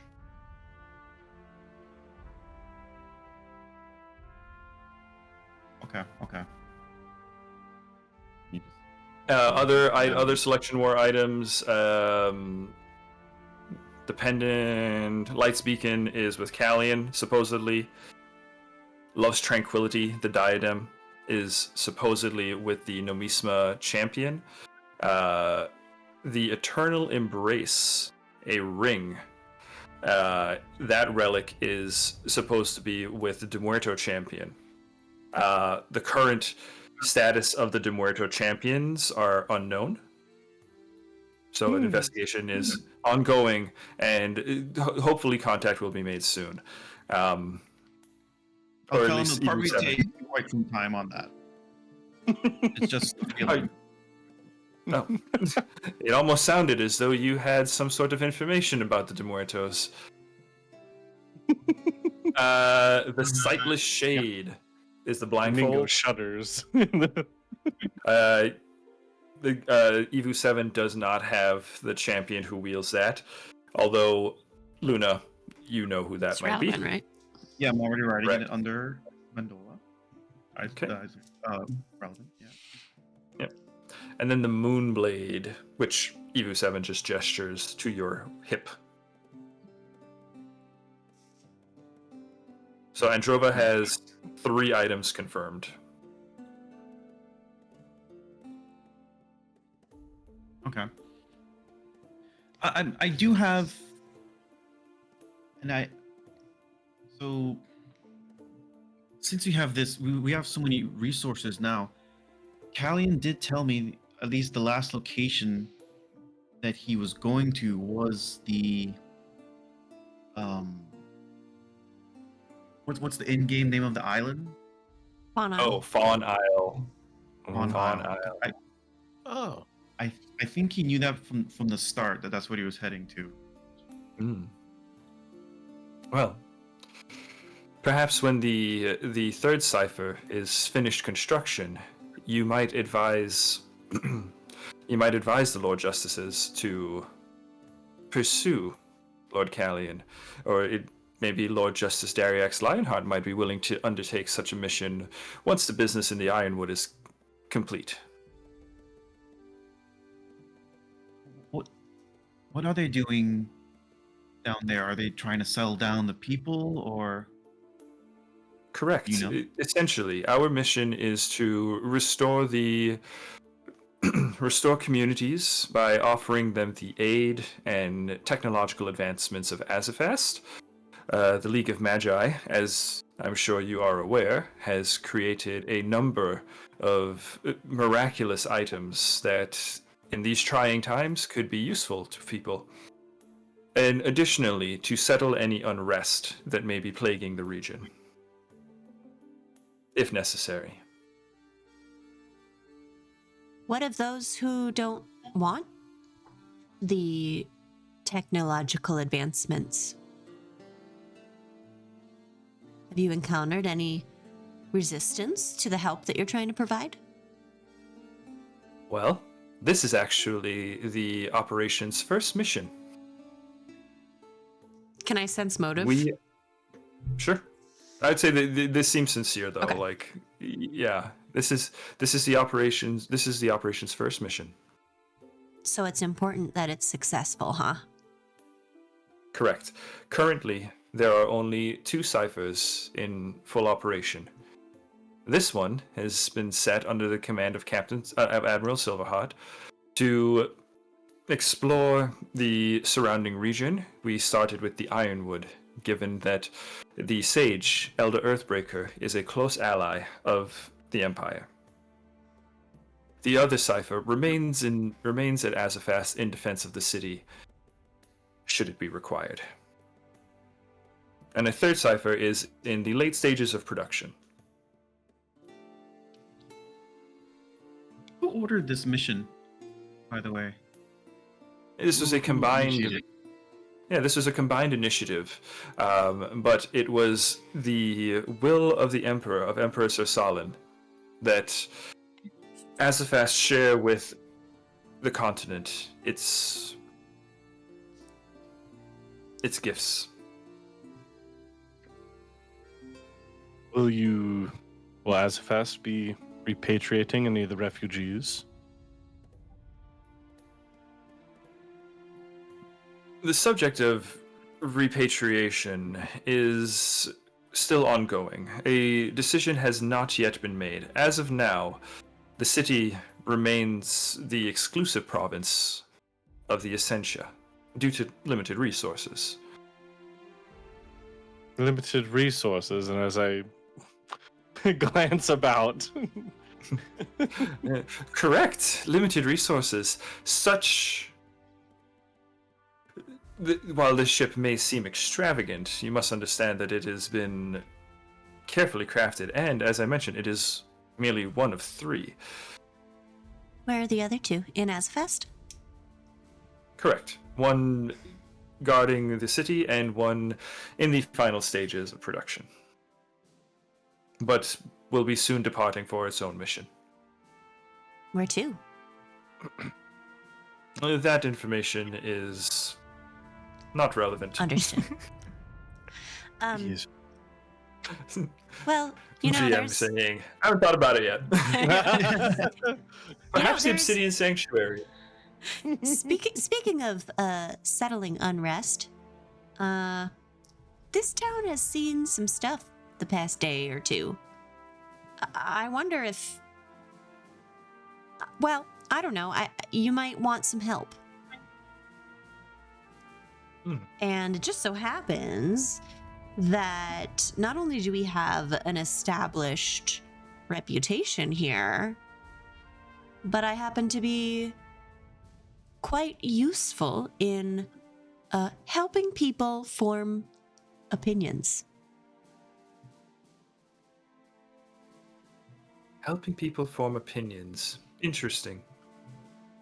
Well, looks around the crew. If your desire to aid is sincere, I'm sure that the Lord Justice would find a suitable role for you. Sincere, the operation. absolutely. I will say we don't work for free. You know, our time is valuable. So if there's someone you can connect me with to talk about compensation, then we can begin a conversation. While your prospect is interesting, understand I cannot make such a decision on behalf of the Lord Justice or the Empire. Perhaps, but I will certainly make the Lord Justice aware of your proposal. Or I am sure he'll be arriving soon if you would like to propose it yourself. I would love He to might talk to be him. amenable. Yeah. He Yeah. might be amenable to the operation, to your inclusion. Hey, if we can help and we can be compensated for our efforts, I would love to open that conversation. The subject of compensation is, well, rather perhaps not as productive as you might be hoping. Oh, my mistake. It sounded Lord- like earlier you said the words Azofast intends to share its wealth with the continent of Histaeria. Maybe I misunderstood. Indeed, but merely as in a charitable way. We seek no compensation from the communities that we aid, merely we wish to restore peace and order to Histaeria. Understood. Well, just know that we have skills that could be useful to you in this. We don't offer these things without the appropriate compensation. Our skills and our time are very valuable, so we could be elsewhere right now, you know. But Well, if the number's right, we might just stick around. So well, I'm sure the Lord Justice and the Admiral would both be rather eager to hear of what skills you have at your disposal, what resources you can provide, including the more information about your ship. It is a rather unique craft. Hi, dog. She just got real comfy next to me. That was Yoga. Yoga as well. You know what? You know what? That sound is canon. Lord Justice Dariax has an old basset hound who's just like walking around. Back to the room Amazing. and moving. puppy, I've always wanted a puppy. An old basset hound named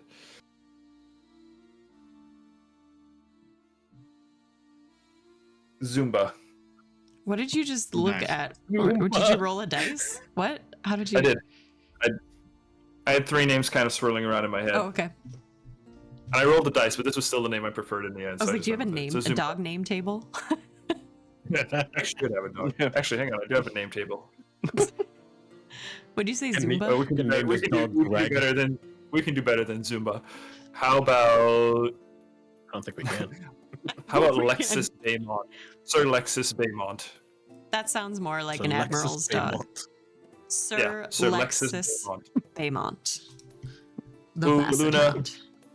You Luna, you know Sir Lexus. slobbered on Luna a few times, huh? Yeah, Sir Lexus. I think that is exactly what gets Sir Lexus up and moving. Is Luna's there, and the Basset Hound like trudges towards you, dragging its ears on the ground, and it kind of like goes to paw and climb up your leg, Luna, drooling heavily, big droopy red eyes. And do the thing where it's like, who's a good boy? And then it's like, no, stop licking me, stop, it's too much. Pim starts rolling around. Oh, you on got the it in the ground with him. mouth. Sarah and Yoma join you immediately, Pim. Kids are playing with the dogs. Go figure. Okay. Of course. Any other questions for One more Azofast? thing. Yes. Yes. One more thing, just out of curiosity for Evu. So, this is at a high level by design of the Emperor to try and share the technology of Azofast to the surrounding areas, presumably to keep expanding to other areas, but just covering the ones closer by. Mhm.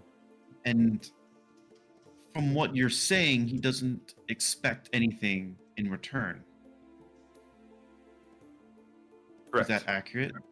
Correct. Could one then, talking in hypotheticals, he might not expect anything in return, but can one then maybe think he might look at this as owed favors? Is it really 100% charitable? Well, He might not be able to answer it, but I certainly cannot speak on behalf of the Emperor's intentions, but what I can say is that the Empire does intend to work closely with any community that it aids. Once the situation in the Ironwood, for example, has been ascertained, we will begin the process of installing suitable facilities to produce, similar Misteel harvesters and condensers, so that the community may be served by the same sort of technology and magic. Of course, a small security force will have to remain to protect such facilities, but beyond that, the community will benefit immensely.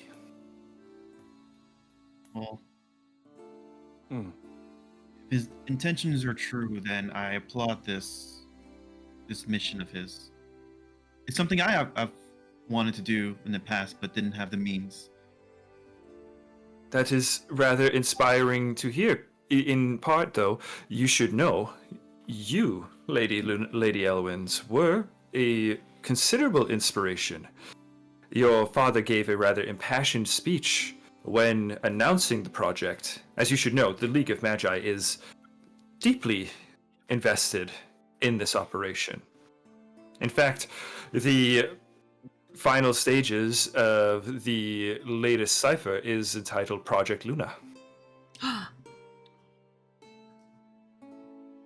Do you have any means of long distance communication on this ship to just let my father know that I'm still alive? We certainly do. And as you have been made aware, magic is strictly regulated aboard the Sypher. We do set aside a specific time for the Admiral and the Lord Justice to deliver reports back to Azofast via magical means. And I'm sure that your rescue, will be a part of that report. Okay. If there is a particular message that you would like to relay, you can certainly let the Lord Justice know. But keep in mind that the communication, it has to be succinct and precise, given the nature of the limitations of magic. I will speak further with the Lord Justice when he returns on this matter. Yes. One last question, Evu, before you leave. Mm-hmm. Is there also as you're looking to save the bodies of the inhabitants of Histaeria, has there been any thought on this mission to the souls and the well-being of their immortal afterlife?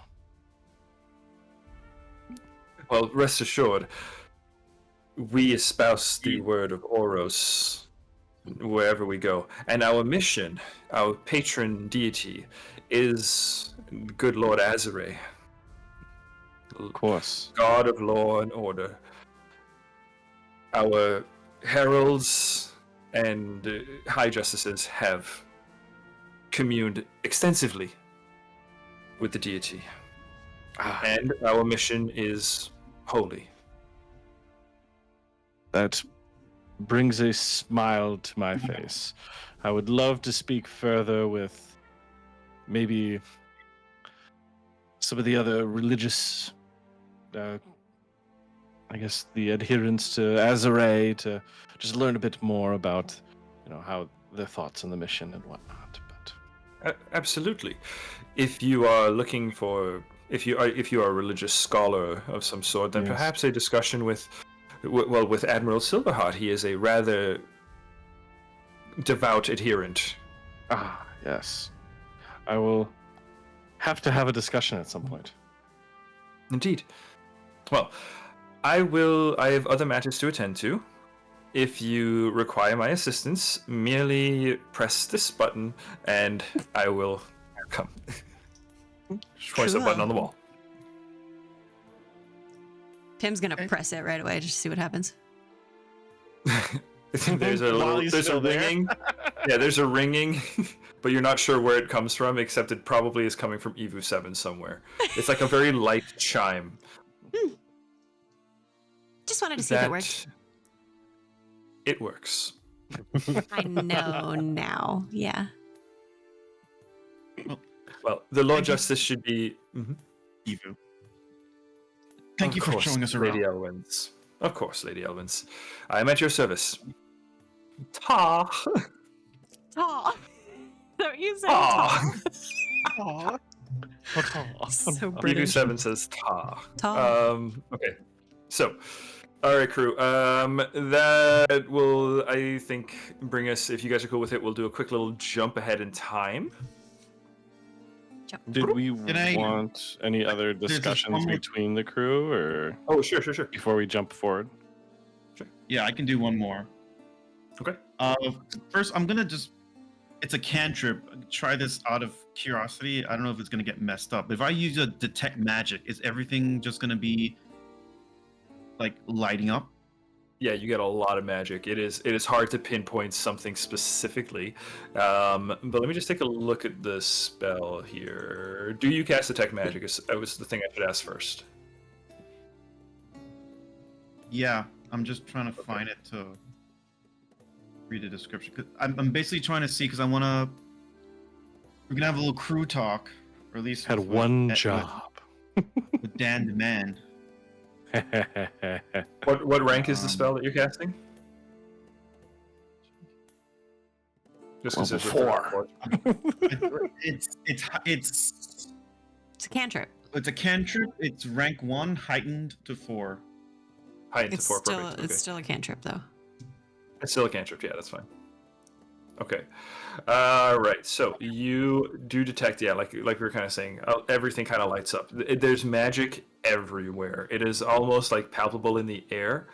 As for learning the most powerful magical spell effect, Well, I'll make it easier on you, David. I'm basically trying to Sure. see if there's I'm trying to see if there's anything attached to walls that I might presume to be listening devices or some sort of Sure. espionage. Okay. Very good. Very nifty. Okay. In that case, go ahead. We'll call this a perception check then. Or I would also take arcane or as a skill challenge, right? As you kind of like zero in on a particular kind of thing. Don't. I believe that's your spell casting school, right? Or your spell casting tradition. Yep. That is a That looks good. 38. No, 30. 38. It's 37 because I don't have my crafters thing on me. Okay. Oh, that's dirty. Yeah, 37 is really good. That is a crit success. Well, Luna, I can confirm for you a couple of things. First and foremost, yes, there are listening devices.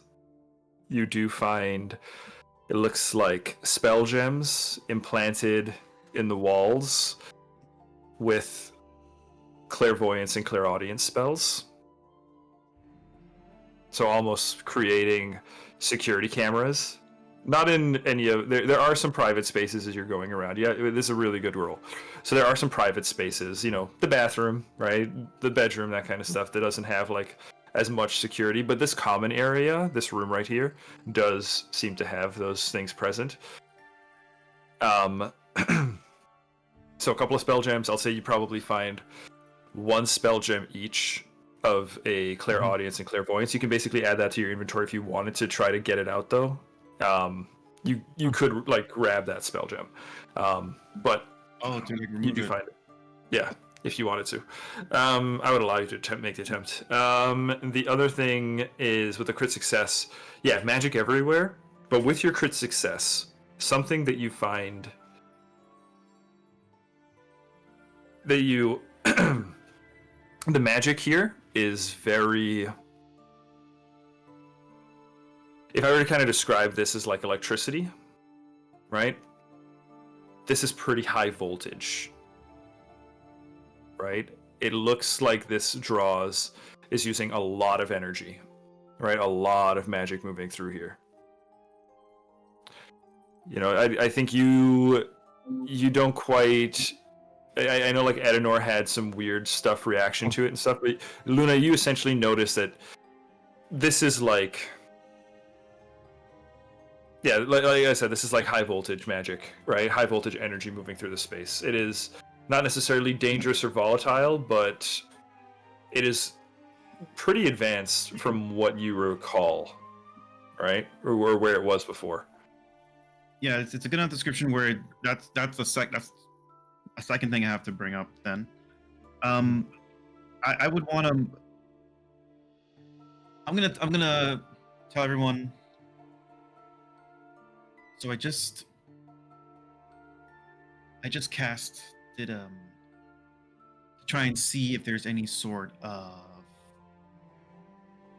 surveillance going on, and there are some in where we are right now. This is more of a common room area, but you know, in the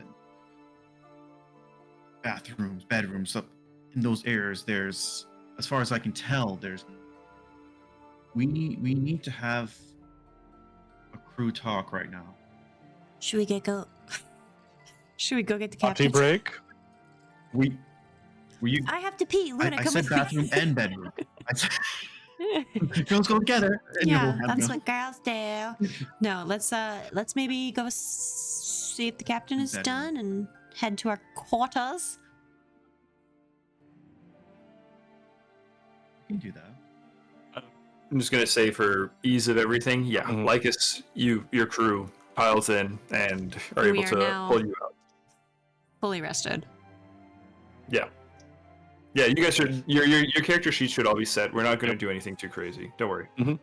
These 8 hours are restful. Yeah. I just hadn't changed it yet. I just wanted to make sure. Sure.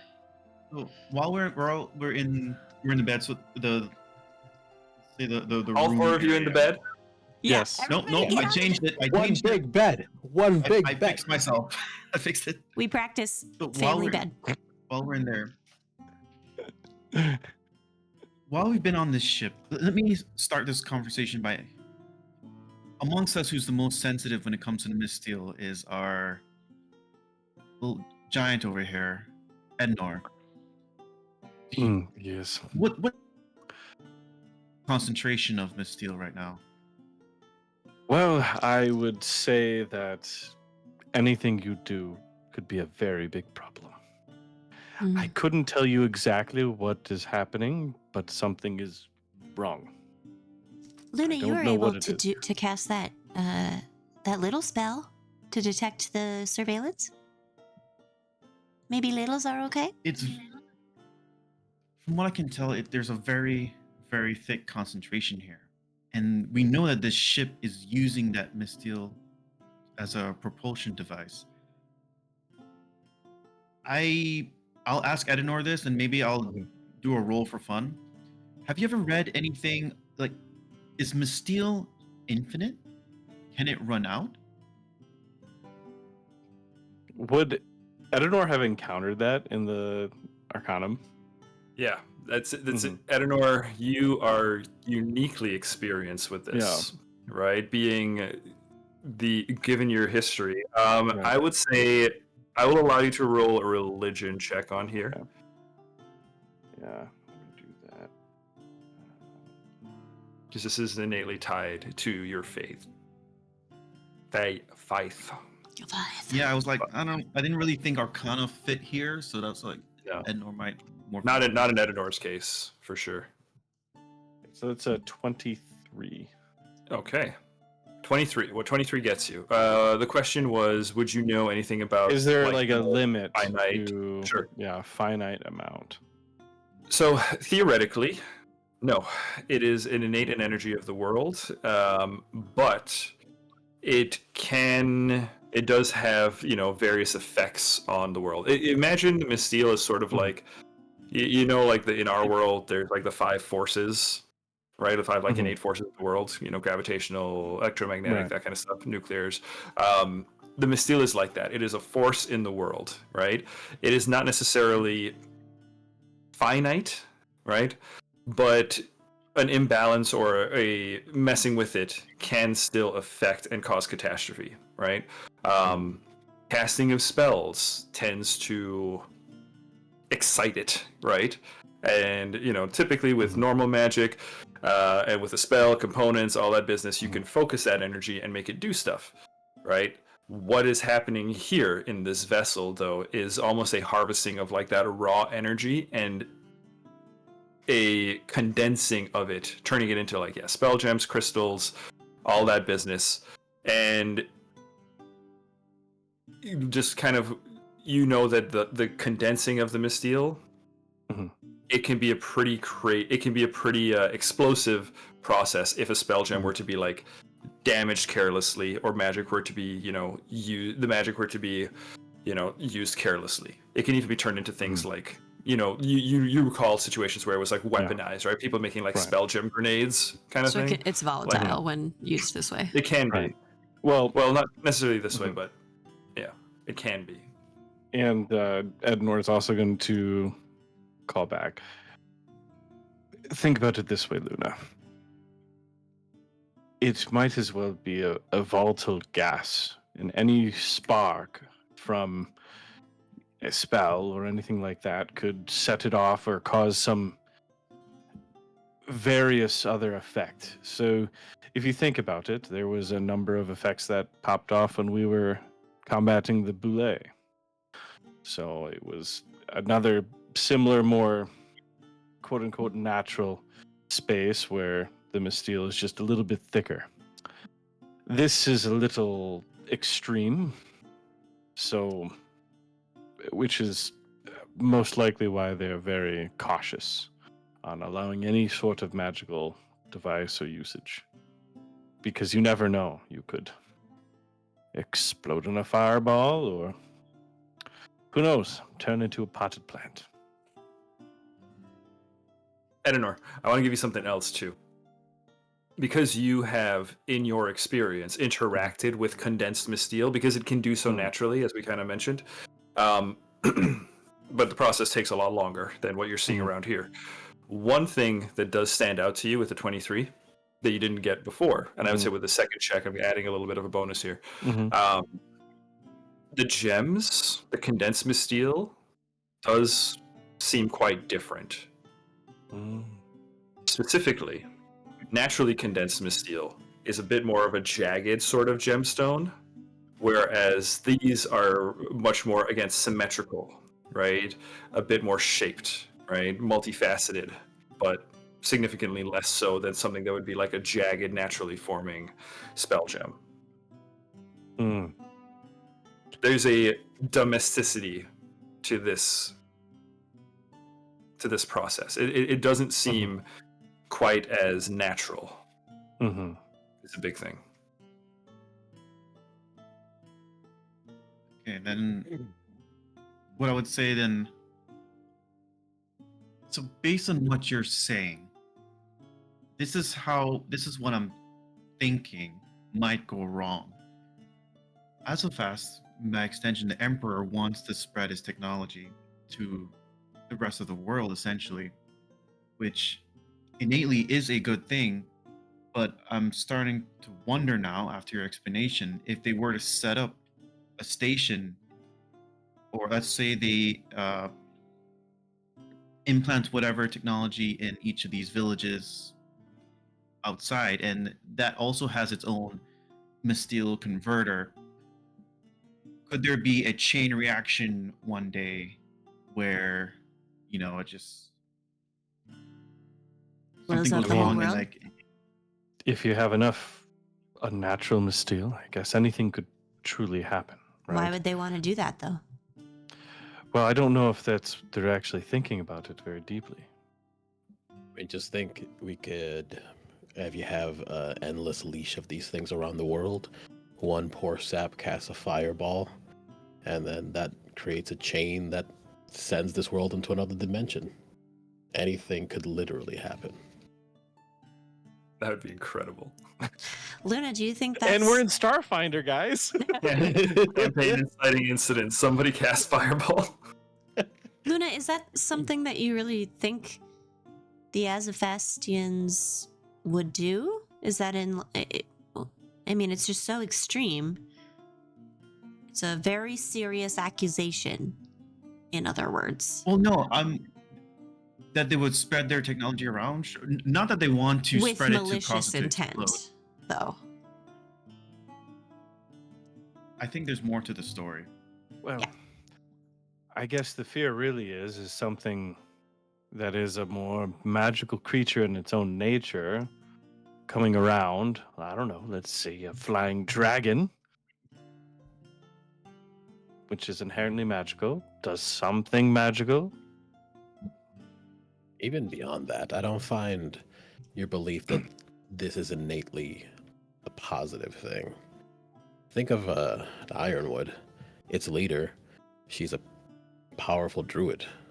If she were to come back attempting to defend her own territory, she would be handcuffed by these restrictions. She wouldn't be able to use her magicka unless she put everyone at risk. She would then be reliant solely on the defense from Azofast. And can I extend that? So they would know that they're planting these technological advances in the different areas, knowing that if people were to cast magic around it, could cause unknown ramifications. This is a big accusation I'm about to make, but what if one of the plans is then to look for magical talent in these places and bring those back to Azofast, perhaps, to cultivate, leaving whatever area with the technological advance to be, like I said, even more reliant on Azofast. It did Yeah. get rid of everyone they thought was, unworthy, and kept only the most impressive. Yeah, and then Oh, tried to make themselves be the heroes case. again by coming back here and saying that they're defending the city. I don't know. It seems fishy. It seems weird. Well, Luna, I mean, it's your hometown, so It is my That's your hometown, but experience. I've only read about the Emperor. This Emperor has never been there since I've existed. This is this is a very big deal that the Emperor is back. Oh wow! So the Emperor got his groove back. You're saying? No, It's we a got new a one. new one, actually. Oh, I see. Well, Emperor's new groove. Wrong lever. You made it. I spent some time with MP3, and it does seem as though at least the majority of the crew has modest and positive intention. I mean, they are some sort of... And she just looks at Luna. Robot? Right? And I don't think they like that God. word. Okay, I don't know the difference. Someone will Good have job, to tell me. Tim. Yeah, well, Yeah, so we can It's okay. have the It's discussion. okay. We're robot learning. is a slur. Got it. Let's go with android or droid. I mean, Don't, Whoa. God forbid, don't call them Roombas. Don't call him Roomba. they seem, I mean, in their own way, they're already technologically enhanced. I think the only So way to I imagine that they see this as. Sorry, I thought you were gonna finish. I think the only way to Yeah, me too. there's like a small delay. Everybody pause. Everybody's like, oh. No, I think the only way to like learn more about the true intentions of Azofast is to speak to the leaders, or We need to speak with Darius, listen Lord to the leaders when they don't know that we're listening. Yeah, I wonder if there's some way that we could get audio and visual confirmation of what they're saying and doing. What are you trying to say, Pim? Well, Here we go. I don't know. Something about that rest just made me feel like a little stronger when I woke up. And there's this spell that I've been wanting to try. I could try it, but I'm just a little nervous about the Misteel stuff. It would enable us to see or hear in a room with closed doors. Not both. See or hear. Is Well, this how good are a- you at reading lips? I can't. I just can't I've do only it. practiced it for a couple hours, but Does anybody have the read lips feat? In other words, I think it is a thing. it is a feat. can I? Yeah. I don't know if I need to roll for this, but this might be an odd question. But how are androids made? Well, when a mommy android and a daddy android come together. They love each other That's very definitely one of the much. questions I would have asked MP3, by the way. 100% Yeah. would have asked. Okay. Okay. Yeah. So the way the androids are made is essentially like a volunteer basis, voluntary There we voluntary enhancements. Back in Azofast. Volunteer, So- you did this. I don't I'm believe an it's organic, volunteer. basically. Yeah. So depends. The Azofast was under military, what do you call it, martial law, right, for a while. And it sounds like, well, at least from what you gathered with MP3, unknowing what they would be facing, they provided the option to a significant portion of the Essentia that remained in the city to undergo enhancements. These were overseen by the League of Magi, and the vast majority of them, once they've actually accomplished these enhancements or attained these enhancements, end up working with the Azarian Order.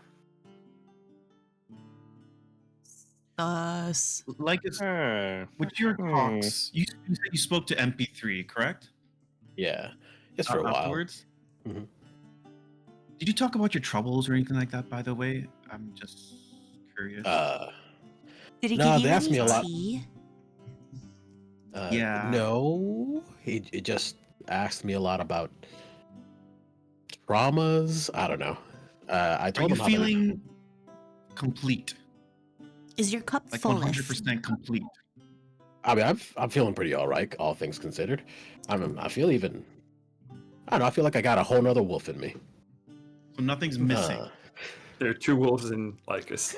Do you recall, One any is a large? kitchenade, and the other one is a werewolf. You don't recall do they keep him any of your blood? taking out any large scissors or? No, and I mean, there was a lot of blood at Endor. It would not have been very hard to acquire some. So here's Anyway, Noted. a real question, like, maybe you were able to tell this. Did it seem like MP3 was doing everything out of his own free will? That is an interesting question.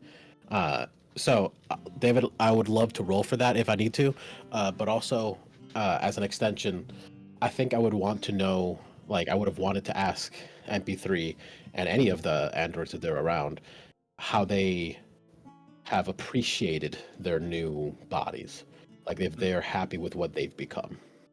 do they like it?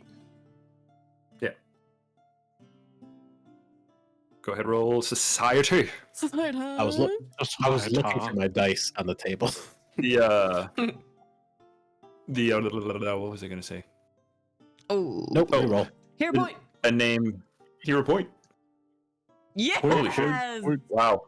We've only rolled like 4 There's- dice in this whole session, and 2 of them have been you rolling nat 20s. And Yeah. he rolled a 19 that was useless too. And he rolled a Yeah. 19. Yeah. Roll use of 19. I don't Come know, on. Ollie. I don't know here. Okay, Ollie. We need a new dice roller. Okay. Wait a second. That is a 30.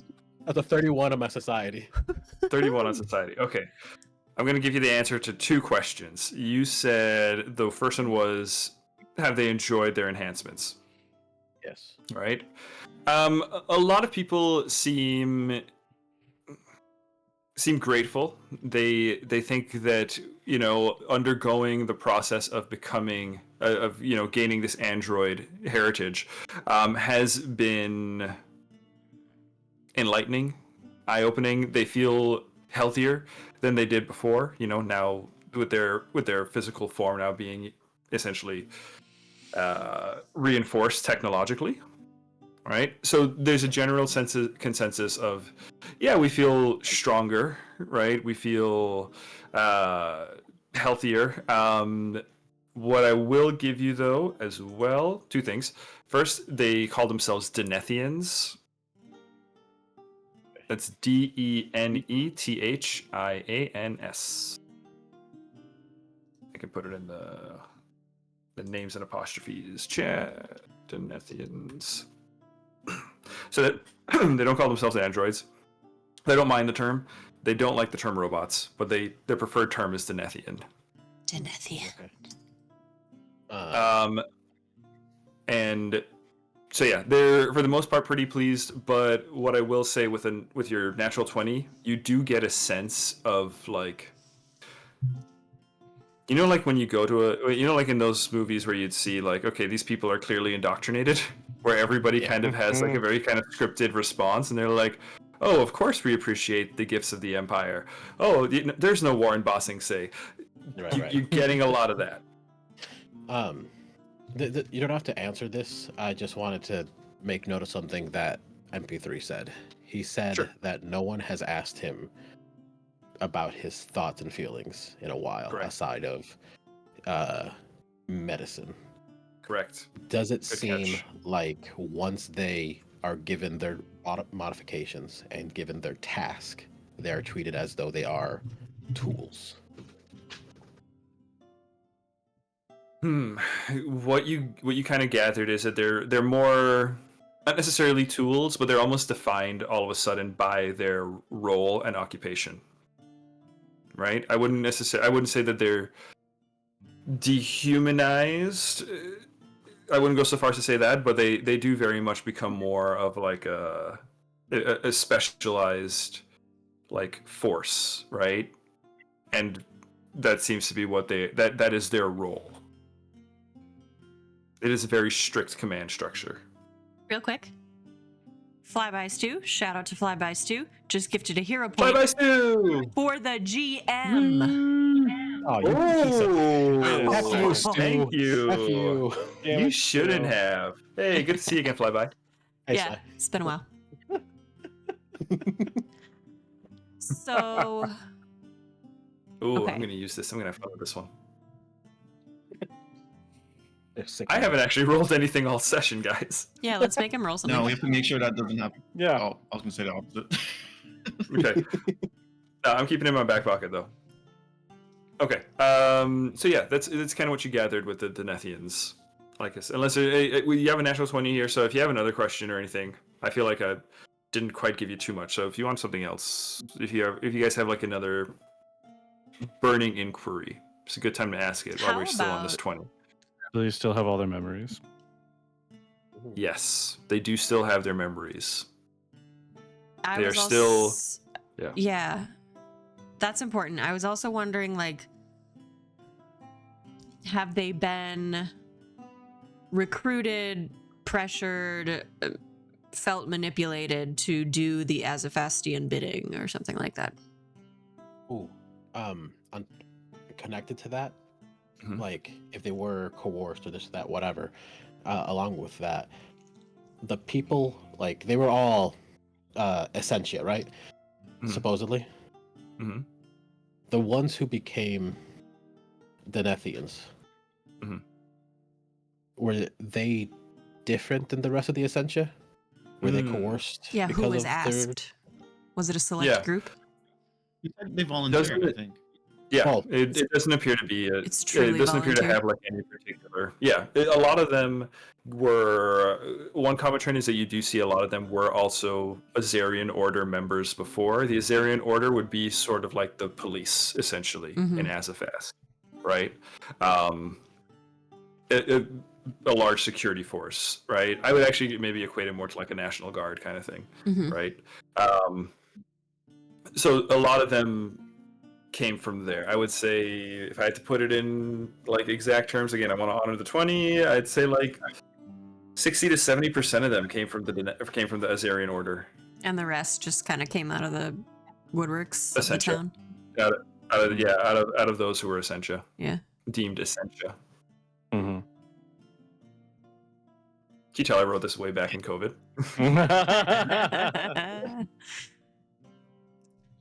I think the only further questions I would have would be towards Dariax. But above table, I'm afraid he's going to do something that we can't talk to him anymore. Or something's going to happen. Yeah, guys. So now the time has passed. Dariax is dead. You took too long. You should. We go down to Ironwood. He's a vampire. Yep. Do you even... They're all vampires. Can we What bunch of deploy a Denethian bunch vampires. of garlic and silver, or cold iron? Okay, hang on. Nigel's got a serious question. Okay. I have a random... No, I'm talking to the crew here. Okay. So we're coming to the conclusion that there's something up with the Denesians, that they might be, for lack of a better word, either indoctrinated and reconstructed to sort of do certain tasks. Do you think, and I do think this is related to the Emperor coming back and them wanting to expand their technology worldwide. I do think there is a link there. But would it work? I wonder if we brought back Seven, we put him in a room here so there's no surveillance, and try and see if there's something he wouldn't say. So I know for sure we're not being under surveillance where we are right now, right? Ooh, another interrogation. Yeah. It's just something along the lines of asking him to say the words, "I will kill the Emperor," Huh? in here And to your see if screen might be about to fall. A dog is moving your screen behind you. We're good. I see. She So just you're thinking there stretched. might be programmed. Yeah, One of the to- Emperor's mole. Like Hmm. if he's not able to say the words, like they're programmed to protect the Emperor. right. That's interesting. I think we might learn more if we focus on trying to surveil like Dariax and Silverheart and the leaders who kind of seems like they have more information. Well, I think we have a pretty good grasp on the Nethians here. Yes. I don't know if really interrogating them is gonna get us too much more information. Especially not on the ship. I think I don't know if it's the right venue to stir the pot. I did extend an invitation to MP3 to join the crew. Oh, So good. We could if- use a doc.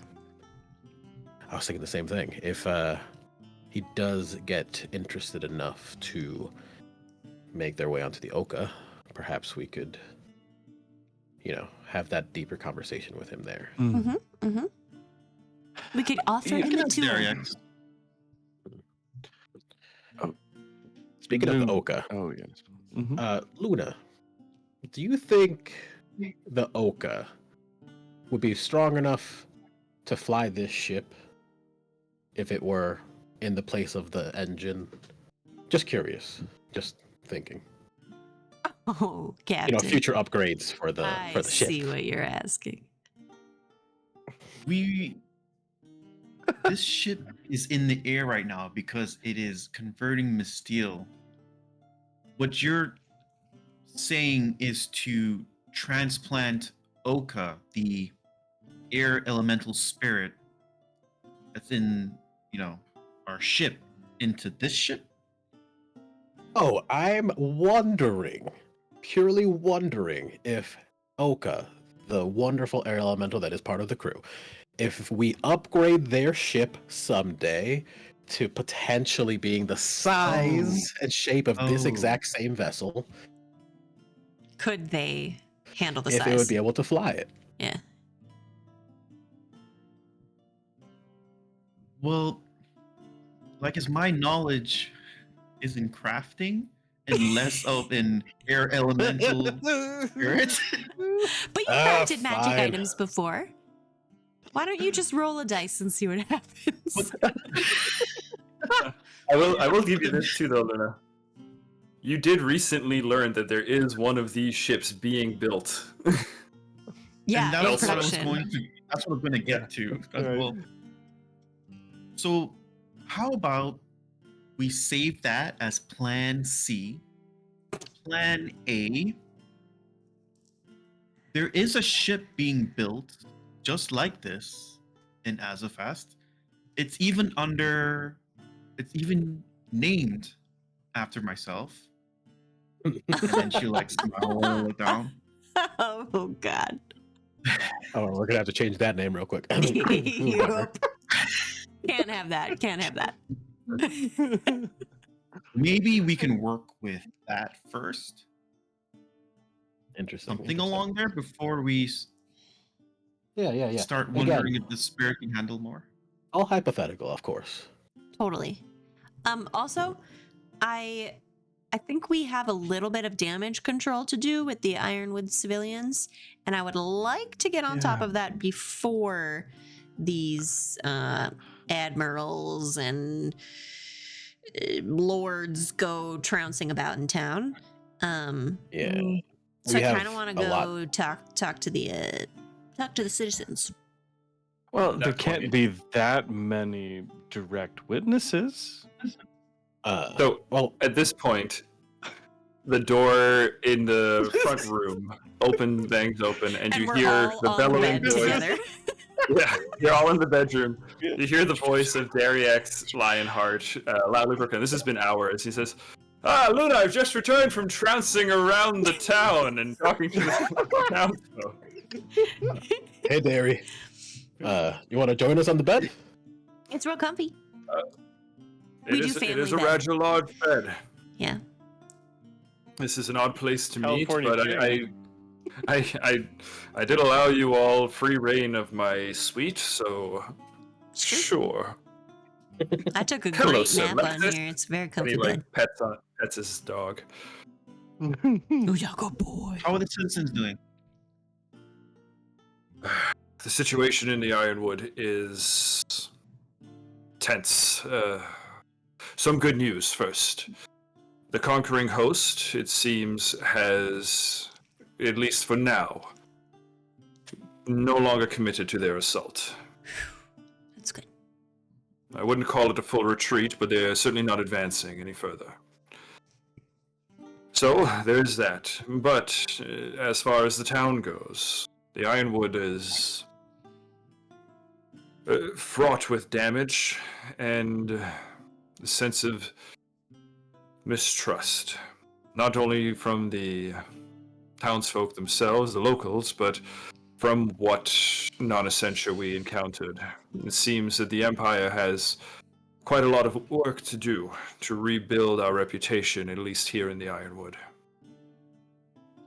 Well, they've just had both their leaders killed very recently. So Speaking of which, isn't part of it. if it's possible, I would like to go back to the Ironwood for a moment. I was not quite fond of Lenza myself, but she was an ally, and I don't know. I feel like we should at least give her a proper send off. Pay the I respects. don't want to leave her buried with those vampires. Vampires? Oh yeah, those vampires Oh, you in the don't church. know. Don't go down there. You said There are Do you vampires remember- in the town? Yes. Well, there were. yes, they're buried Wow. under the church in No, the lowest are. lower level. I'm sure there's some other ones floating around. If there are undead in the town, then they must be dealt with swiftly.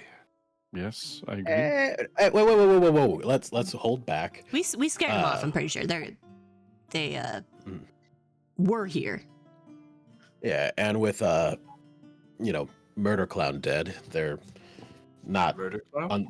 under his control anymore. Is Murder Clown dead? Ravelin, I believe, was the name. Yeah, Everyone Ralvin. you- That's Ravelin, yes, I'm Ravelin. skipping steps. Oh, Ralvin was Jerry here. X. Dariax is confused. Maybe Oh, one of us, perfect. only one of us should he talk. he holds up a hand, walks over to a wall, presses a button, and immediately a liquor cabinet opens up. Oh, cool. Right, hangs up his cape, puts down his sword. Right, hand still in the air, pours himself a drink, turns the chair around, and goes, "Okay, All in one. from the top, somebody explain to me what has happened here in this town." We all start talking Luna, at why don't once. you start out? yeah. We relay everything like in broken pieces. Yeah. Well, Luna, some things never change, do they? Yes, I have it. We theorize Ralvin was hired by the conquering host to weaken the ironwoods in order for them to lay waste to it. One of the ways he went about doing it is via capturing certain specific individuals and killing their leader, Lenza. Have you met her before? Capturing and turning them into Dampiers. Yes. I believe I may have met Lensa quite some time ago. It's been many decades since I've made my way out to the Ironwood. Well, she was second in command, I guess. Right now, they're on the lowest level of the church. There are several coffins made of ironwood that these vampires are right now resting in, with the idea that after the conquering host would pass over and lay waste, they would be protected underneath there. One So other they thing I create- have to say is that I met you know Zana, Yes. right? Yes, of course I know Uzana. Is she here? We met. Well, we met. I guess this would be yesterday at this point. We had a long Yeah. rest. Yeah. Or like 2 days ago, something like that. So we met. We finally reunited yesterday, and along the way, while helping us try and find Ralvin, it turns out that she was assisting him in a way. And Welcome, Raiders. Right. Thanks, Shadow of Mike. Hello, Raiders. Shadow of Mike. Hi. Welcome. Mike. But I think her issue might have been more directed towards me specifically, and not really for the conquering host. She might be underneath the church as well. Yeah, you should watch out for her hammer. It hits. I like would a ask brick. if Azofast helps clear up Ironwoods and this church by extension, that if she is found, maybe have her restrained in some way. Maybe someday I can figure out how to turn her back. We think she might have been. Might have been what? Sorry, your mic just cut out. You're right. She might have been something. She might. You're You hear me good. now? Yep. She might have been. We think she might have been turned by Relevant. Well, speaking of, I'd have to verify with the GM, but I think I recall some old pirate ritual that might be helpful, at least, in resisting the vampirism, if not curing it. But I don't know enough about it. Just rumors and hearsay. I could offer that along to you, Luna. I'm curious of this. Why is this the first we're hearing of this? It's been one day, guys. Would have been useful. Just saying. So you Been learned nice. you learned of the presence of vampires, and in the space of a day, you managed to destroy a temple where they were residing. Oh, we didn't destroy it though. That was the hurricane elemental. Yes, we did. I'd kill heard that. about this. I'd heard about this elemental from the townsfolk. Talk to me. What this elemental? Where did it come from? Luna looks away. I'll handle there this, guys. is a. Please. Yeah, I think Pim knows. We the air Young gnome elemental child. was something that we came across in our travels. We knew not what it was, nor what it was capable of, and it ended up in the wrong hands by a crazy turn of events that no one could have predicted. And it was our primary goal to go out and find said elemental and contain it. Unfortunately, the opposing forces got to it first and unleashed it upon the church. Mhm. So you had found it initially, brought it to the town, lost it, Well, no, it was stolen. it was stolen in a tragic turn of events. Yeah. A tragic turn of events. We were keeping it safe aboard our ship because we did not know what it Your was. air elemental ship. Yes, yes. Mhm. It seemed like the right place to keep it at the time. We keep everything on the ship. We travel on the ship. We live on the ship. Is that so, Luna? You live on a ship now. It's not the best of lives, but you I know, resent that. Pretty fantastic, actually. it's not. I have a super library. comfortable. Derry, you should come check out our You ship. have a Actually, couple- Yeah, come check it out. I'll give you a tour. You say to a man whose foyer and bedroom are probably larger than the size of your ship. Listen, it's really important to understand how the 99% lives. So, get a little perspective. Well, I find that amusing Right. because I don't think the 99% have a ship. no, yeah, We are the 1%. He's the 0.1. We're the 1%. Oh, I've, shit. I'll tell you, I've lived a simple life before my current position. I wasn't always Lord Justice, you know. But this news that you bring is worrisome. Chill. Vampires and undead and elementals. He looks around. 7. And Evu 7 kind of walks into frame from behind the door frame. If you could please close the door. I require a little privacy. 7 closes the door. The door hasn't been closed this whole time. No, he just went straight from foyer into bedroom. Okay, It's, okay. You know. Door's Now the closed. bedroom door is now it's closed.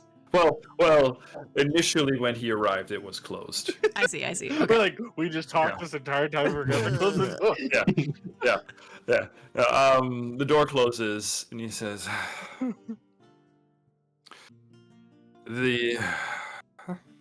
With the conquering host bearing down upon this town, and this talk of vampires and elemental destruction, I have concerns that the Azarian Order may use the chaos present here to assert martial law and control upon the Ironwood. Admiral Silverheart will see it as part of his mandate to bring the Ironwood into a state of order, which, as you described to me, it is clearly not currently in. You say the town's leaders have perished, this Lensa. What of the Baroness, Elder Earthbreaker? Haven't seen I her. don't know. Yeah. Unaware of He hasn't where been Elda is. Yeah. It sounded as though she went off on some important mission. But we've been here a few days and haven't heard of her. What if? He stands up. Okay. And yeah. Go ahead. Well, what if? Hear me out. I totally hear your concerns about the martial law. What if we could bring order without martial law? What if we, the merry folk, could bring rest and peace to the Ironwood?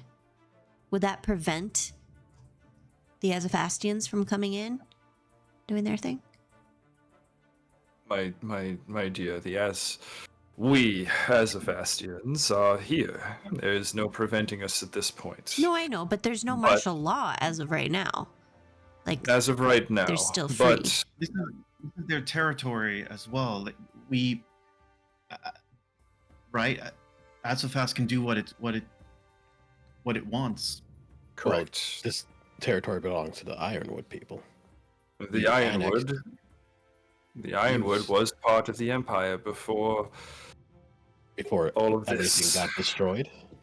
Before society itself fell apart. Society has not fallen apart. It has been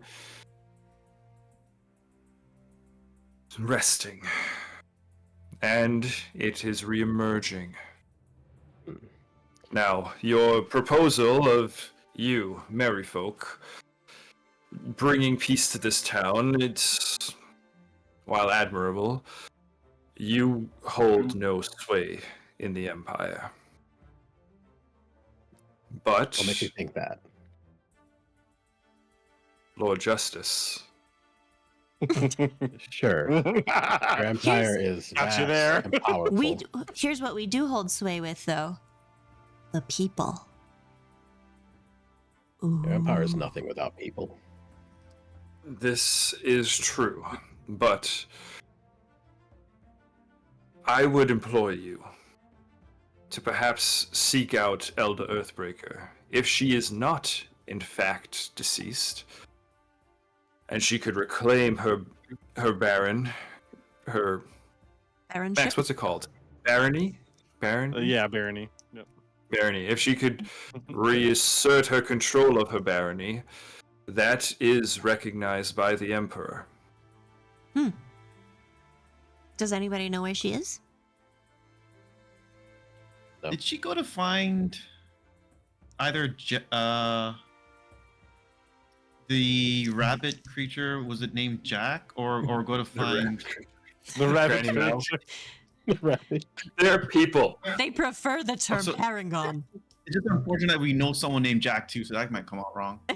But We love you, there, Jack. there was a character I think named Jack. Jack And Rabbit, then yeah. It was I Jack forgot. Rabbit. Jack Rabbit. It was a Jackrabbit, yeah. Jackrabbit was a temporary, very temporary member of your crew.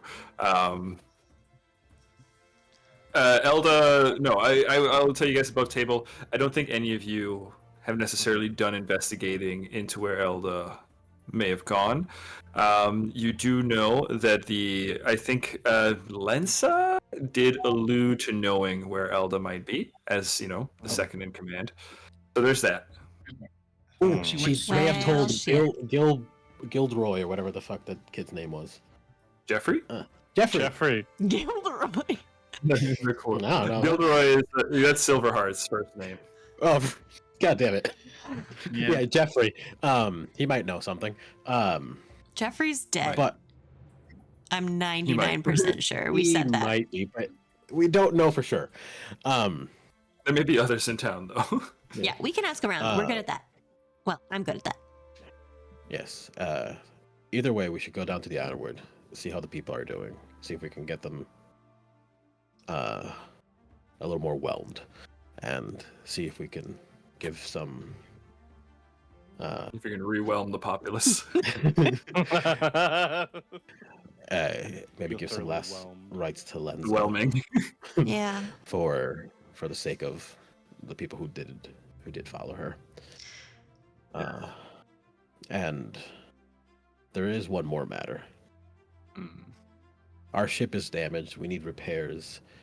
There's a lot going on, but look at Luna.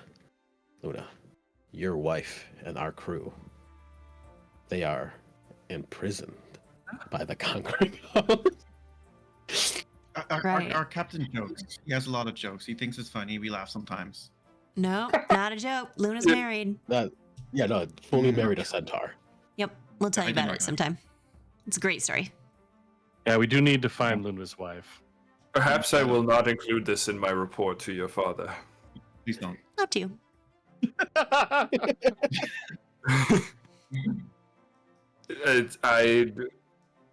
Oh, Well, congratulations, Speaking of- Luna. speaking of the Conquering Host, I need to have a chat with my parents. I think that's important before we move forward. I haven't seen my mom in a long time, and she might know some things that we don't. How would your mother know things about the Conquering Host? She's studied them for a long time. Roll a deception check. Will do. Oh wait, I gotta do this. That's good because that was a natural one.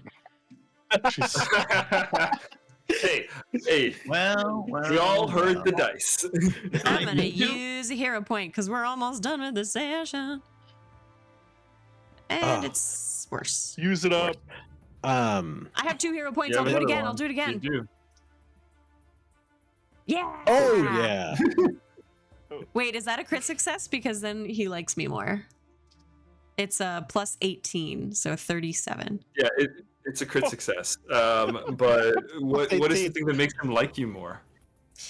Because I'm cute and I'm a daughter of a smart Sure. woman. So he's like, oh, you must be smart too. You must be a rather intelligent young lady, just scholar, just like your mother. I was not aware Very. that people were studying the Conquering Host, but Yep. Very Well, smart, do- very humble.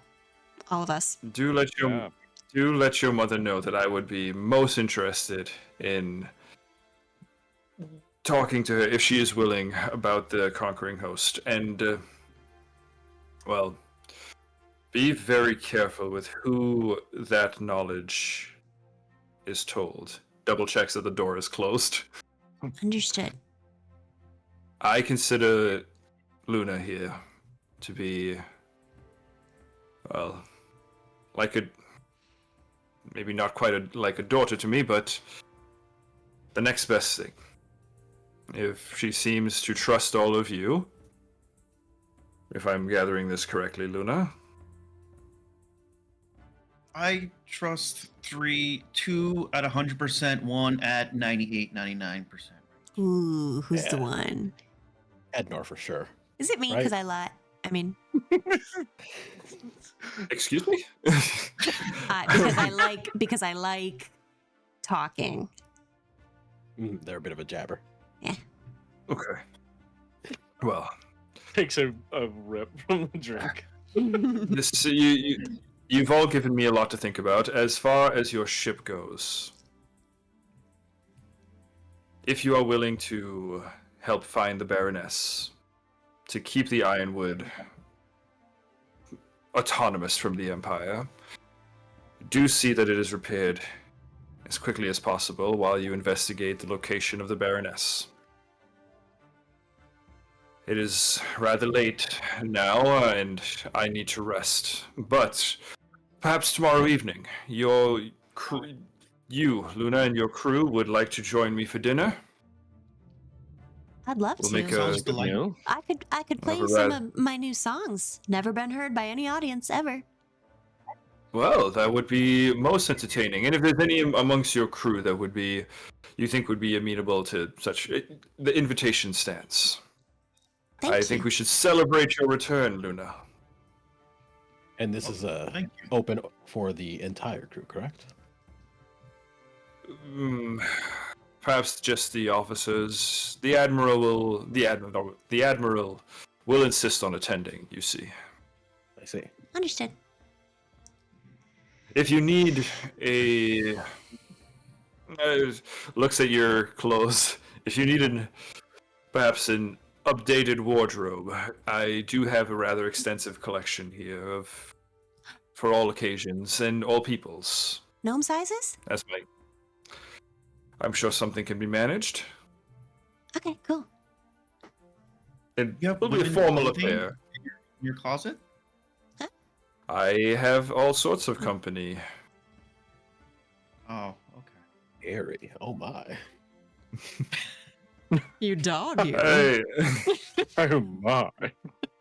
Like turns to a dog and goes, bark, bark. With his switching Which one was it? We're Please still don't be on the bed. on the bed too. Furry? Please don't be a dog on my bed. I have allergies. And he like Looks looks at at the other Basset dog. Shit, that's right. Selects it. Damn it. No, You we blurred understood my what lie. you meant there. We understood what Sir you meant. Lexus No Balon dogs just on the barking bed. and howling. Down. Yeah. Oh, I'm gonna play with the dog. So Well, Lex I'll is be sure trying to return. We fade to black. I'll be sure to return some around the afternoon or so. See what kind of outfits I might want to wear. Very well. Yes, if you can feel free before dinner, come make your way back up to the ship, the Sypher, take a shower, whatnot, and get ready. It'll be fine. Perfect. All right. Very well. So, okay. Well, then with that, you are all released from Lord Justice's Justice Company? Chambers. Chambers? Sweet company. Sure. Thanks. You guys are doing much more eloquent than I am. Gotcha. You're released from the Lord Justice. You, I imagine, will be heading back to the Oka's Will. In fact, the Lord Justice will recommend it, and Evu 7 will escort you. Okay. Okay. Yeah, let's You go. guys make your way back over to Oka's Will, Is it? and Oh no, never mind. you're good. And yeah, then I think with that, the Oka's Will will depart from will depart from the from the Sypher and return down to the Ironwood. Serena's ship, the Water Drake, has already departed.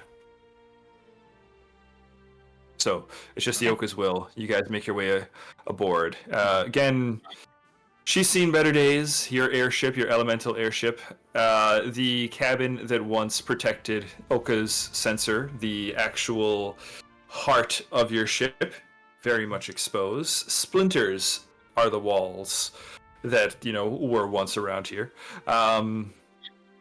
But the crew is pretty hard at work. The automatons are activated. Clink is doing her thing. Dorian and Zane, Brina and Brock, all hard at work to have the ship, ready to depart, upon your return. Okay. So, okay, you guys make your way onto the vessel and descend down to the Ironwood. Okay, and guys, I think that's what we're going to call our session this evening. The party having descended, the party descending to the Ironwood, we will pick up with a party exploring the Ironwood. You have some time. You've all accepted an invitation to the Lord Justice's dinner tomorrow night. Right, basically 12 hours from now in game, let's say. Please don't kill him before then. Please don't. So you have 12 hours of downtime. We'll see what happens, man. Let me roll the dice and see what it goes. Uh-oh. I have such a bad feeling. He said, wow. I really did roll a natural one, but I don't think it meant anything. Let's not. Hey, It you have a doesn't matter hero point because it's from already been Flyby Stu. determined. You're right. Flyby2 gave me a hero point. Yeah, much better. Not a 20, but Hey. much significantly better. Thanks, so thanks, Flyby Flyby2. Stu. You saved our ship. You saved an NPC's life today. We always honor the Yes. role. Okay, so guys, thank you so much for playing. Before we head off, let's do a quick round of thank yous and goodbyes, starting with Hannah. Hey, hi, I'm Hannah. I'm playing Paminian Eckle, a charming gnome bard with a knack for lying. And when I'm not here, you can catch me on all the other campaigns on this channel, either behind the screens running tech or performing. And that's me. All right. Okay. Luna's David, next. Nigel. checking the stream. Yeah, We all know what order we're in. Like, we can just pass it off to each other. All right, you guys pass it off. I'm just gonna shut up. Go do your thing. Nigel? All right. Nigel, I play Nazar Elwins, Magus. And yeah, you can pretty much find me on anything or most things Stealthy Elf Productions. And after me is Dan the Man. I'm Max, playing Adenor, aka Dan the Man. You know, we made it through another session, and you're just going to have to keep tuning into this one, because this is the only campaign that I'm on right now that is regularly streaming. So, stay classy, #blessed. And hello again, everybody. My name is Roland Alex. You can call me Ali or like us, Stratus. I have been your captain. I am doing the splits at my standing desk, and I will stand back up. I was wondering how you were sinking. And along with these other magnificent stealthy elves, I run Terramahia games here on Sundays, every other Sunday. The current campaign is coming to an end, but we'll just take a small little couple month break, and we'll come back with a whole nother campaign, an extension, next generation. So please tune in for that.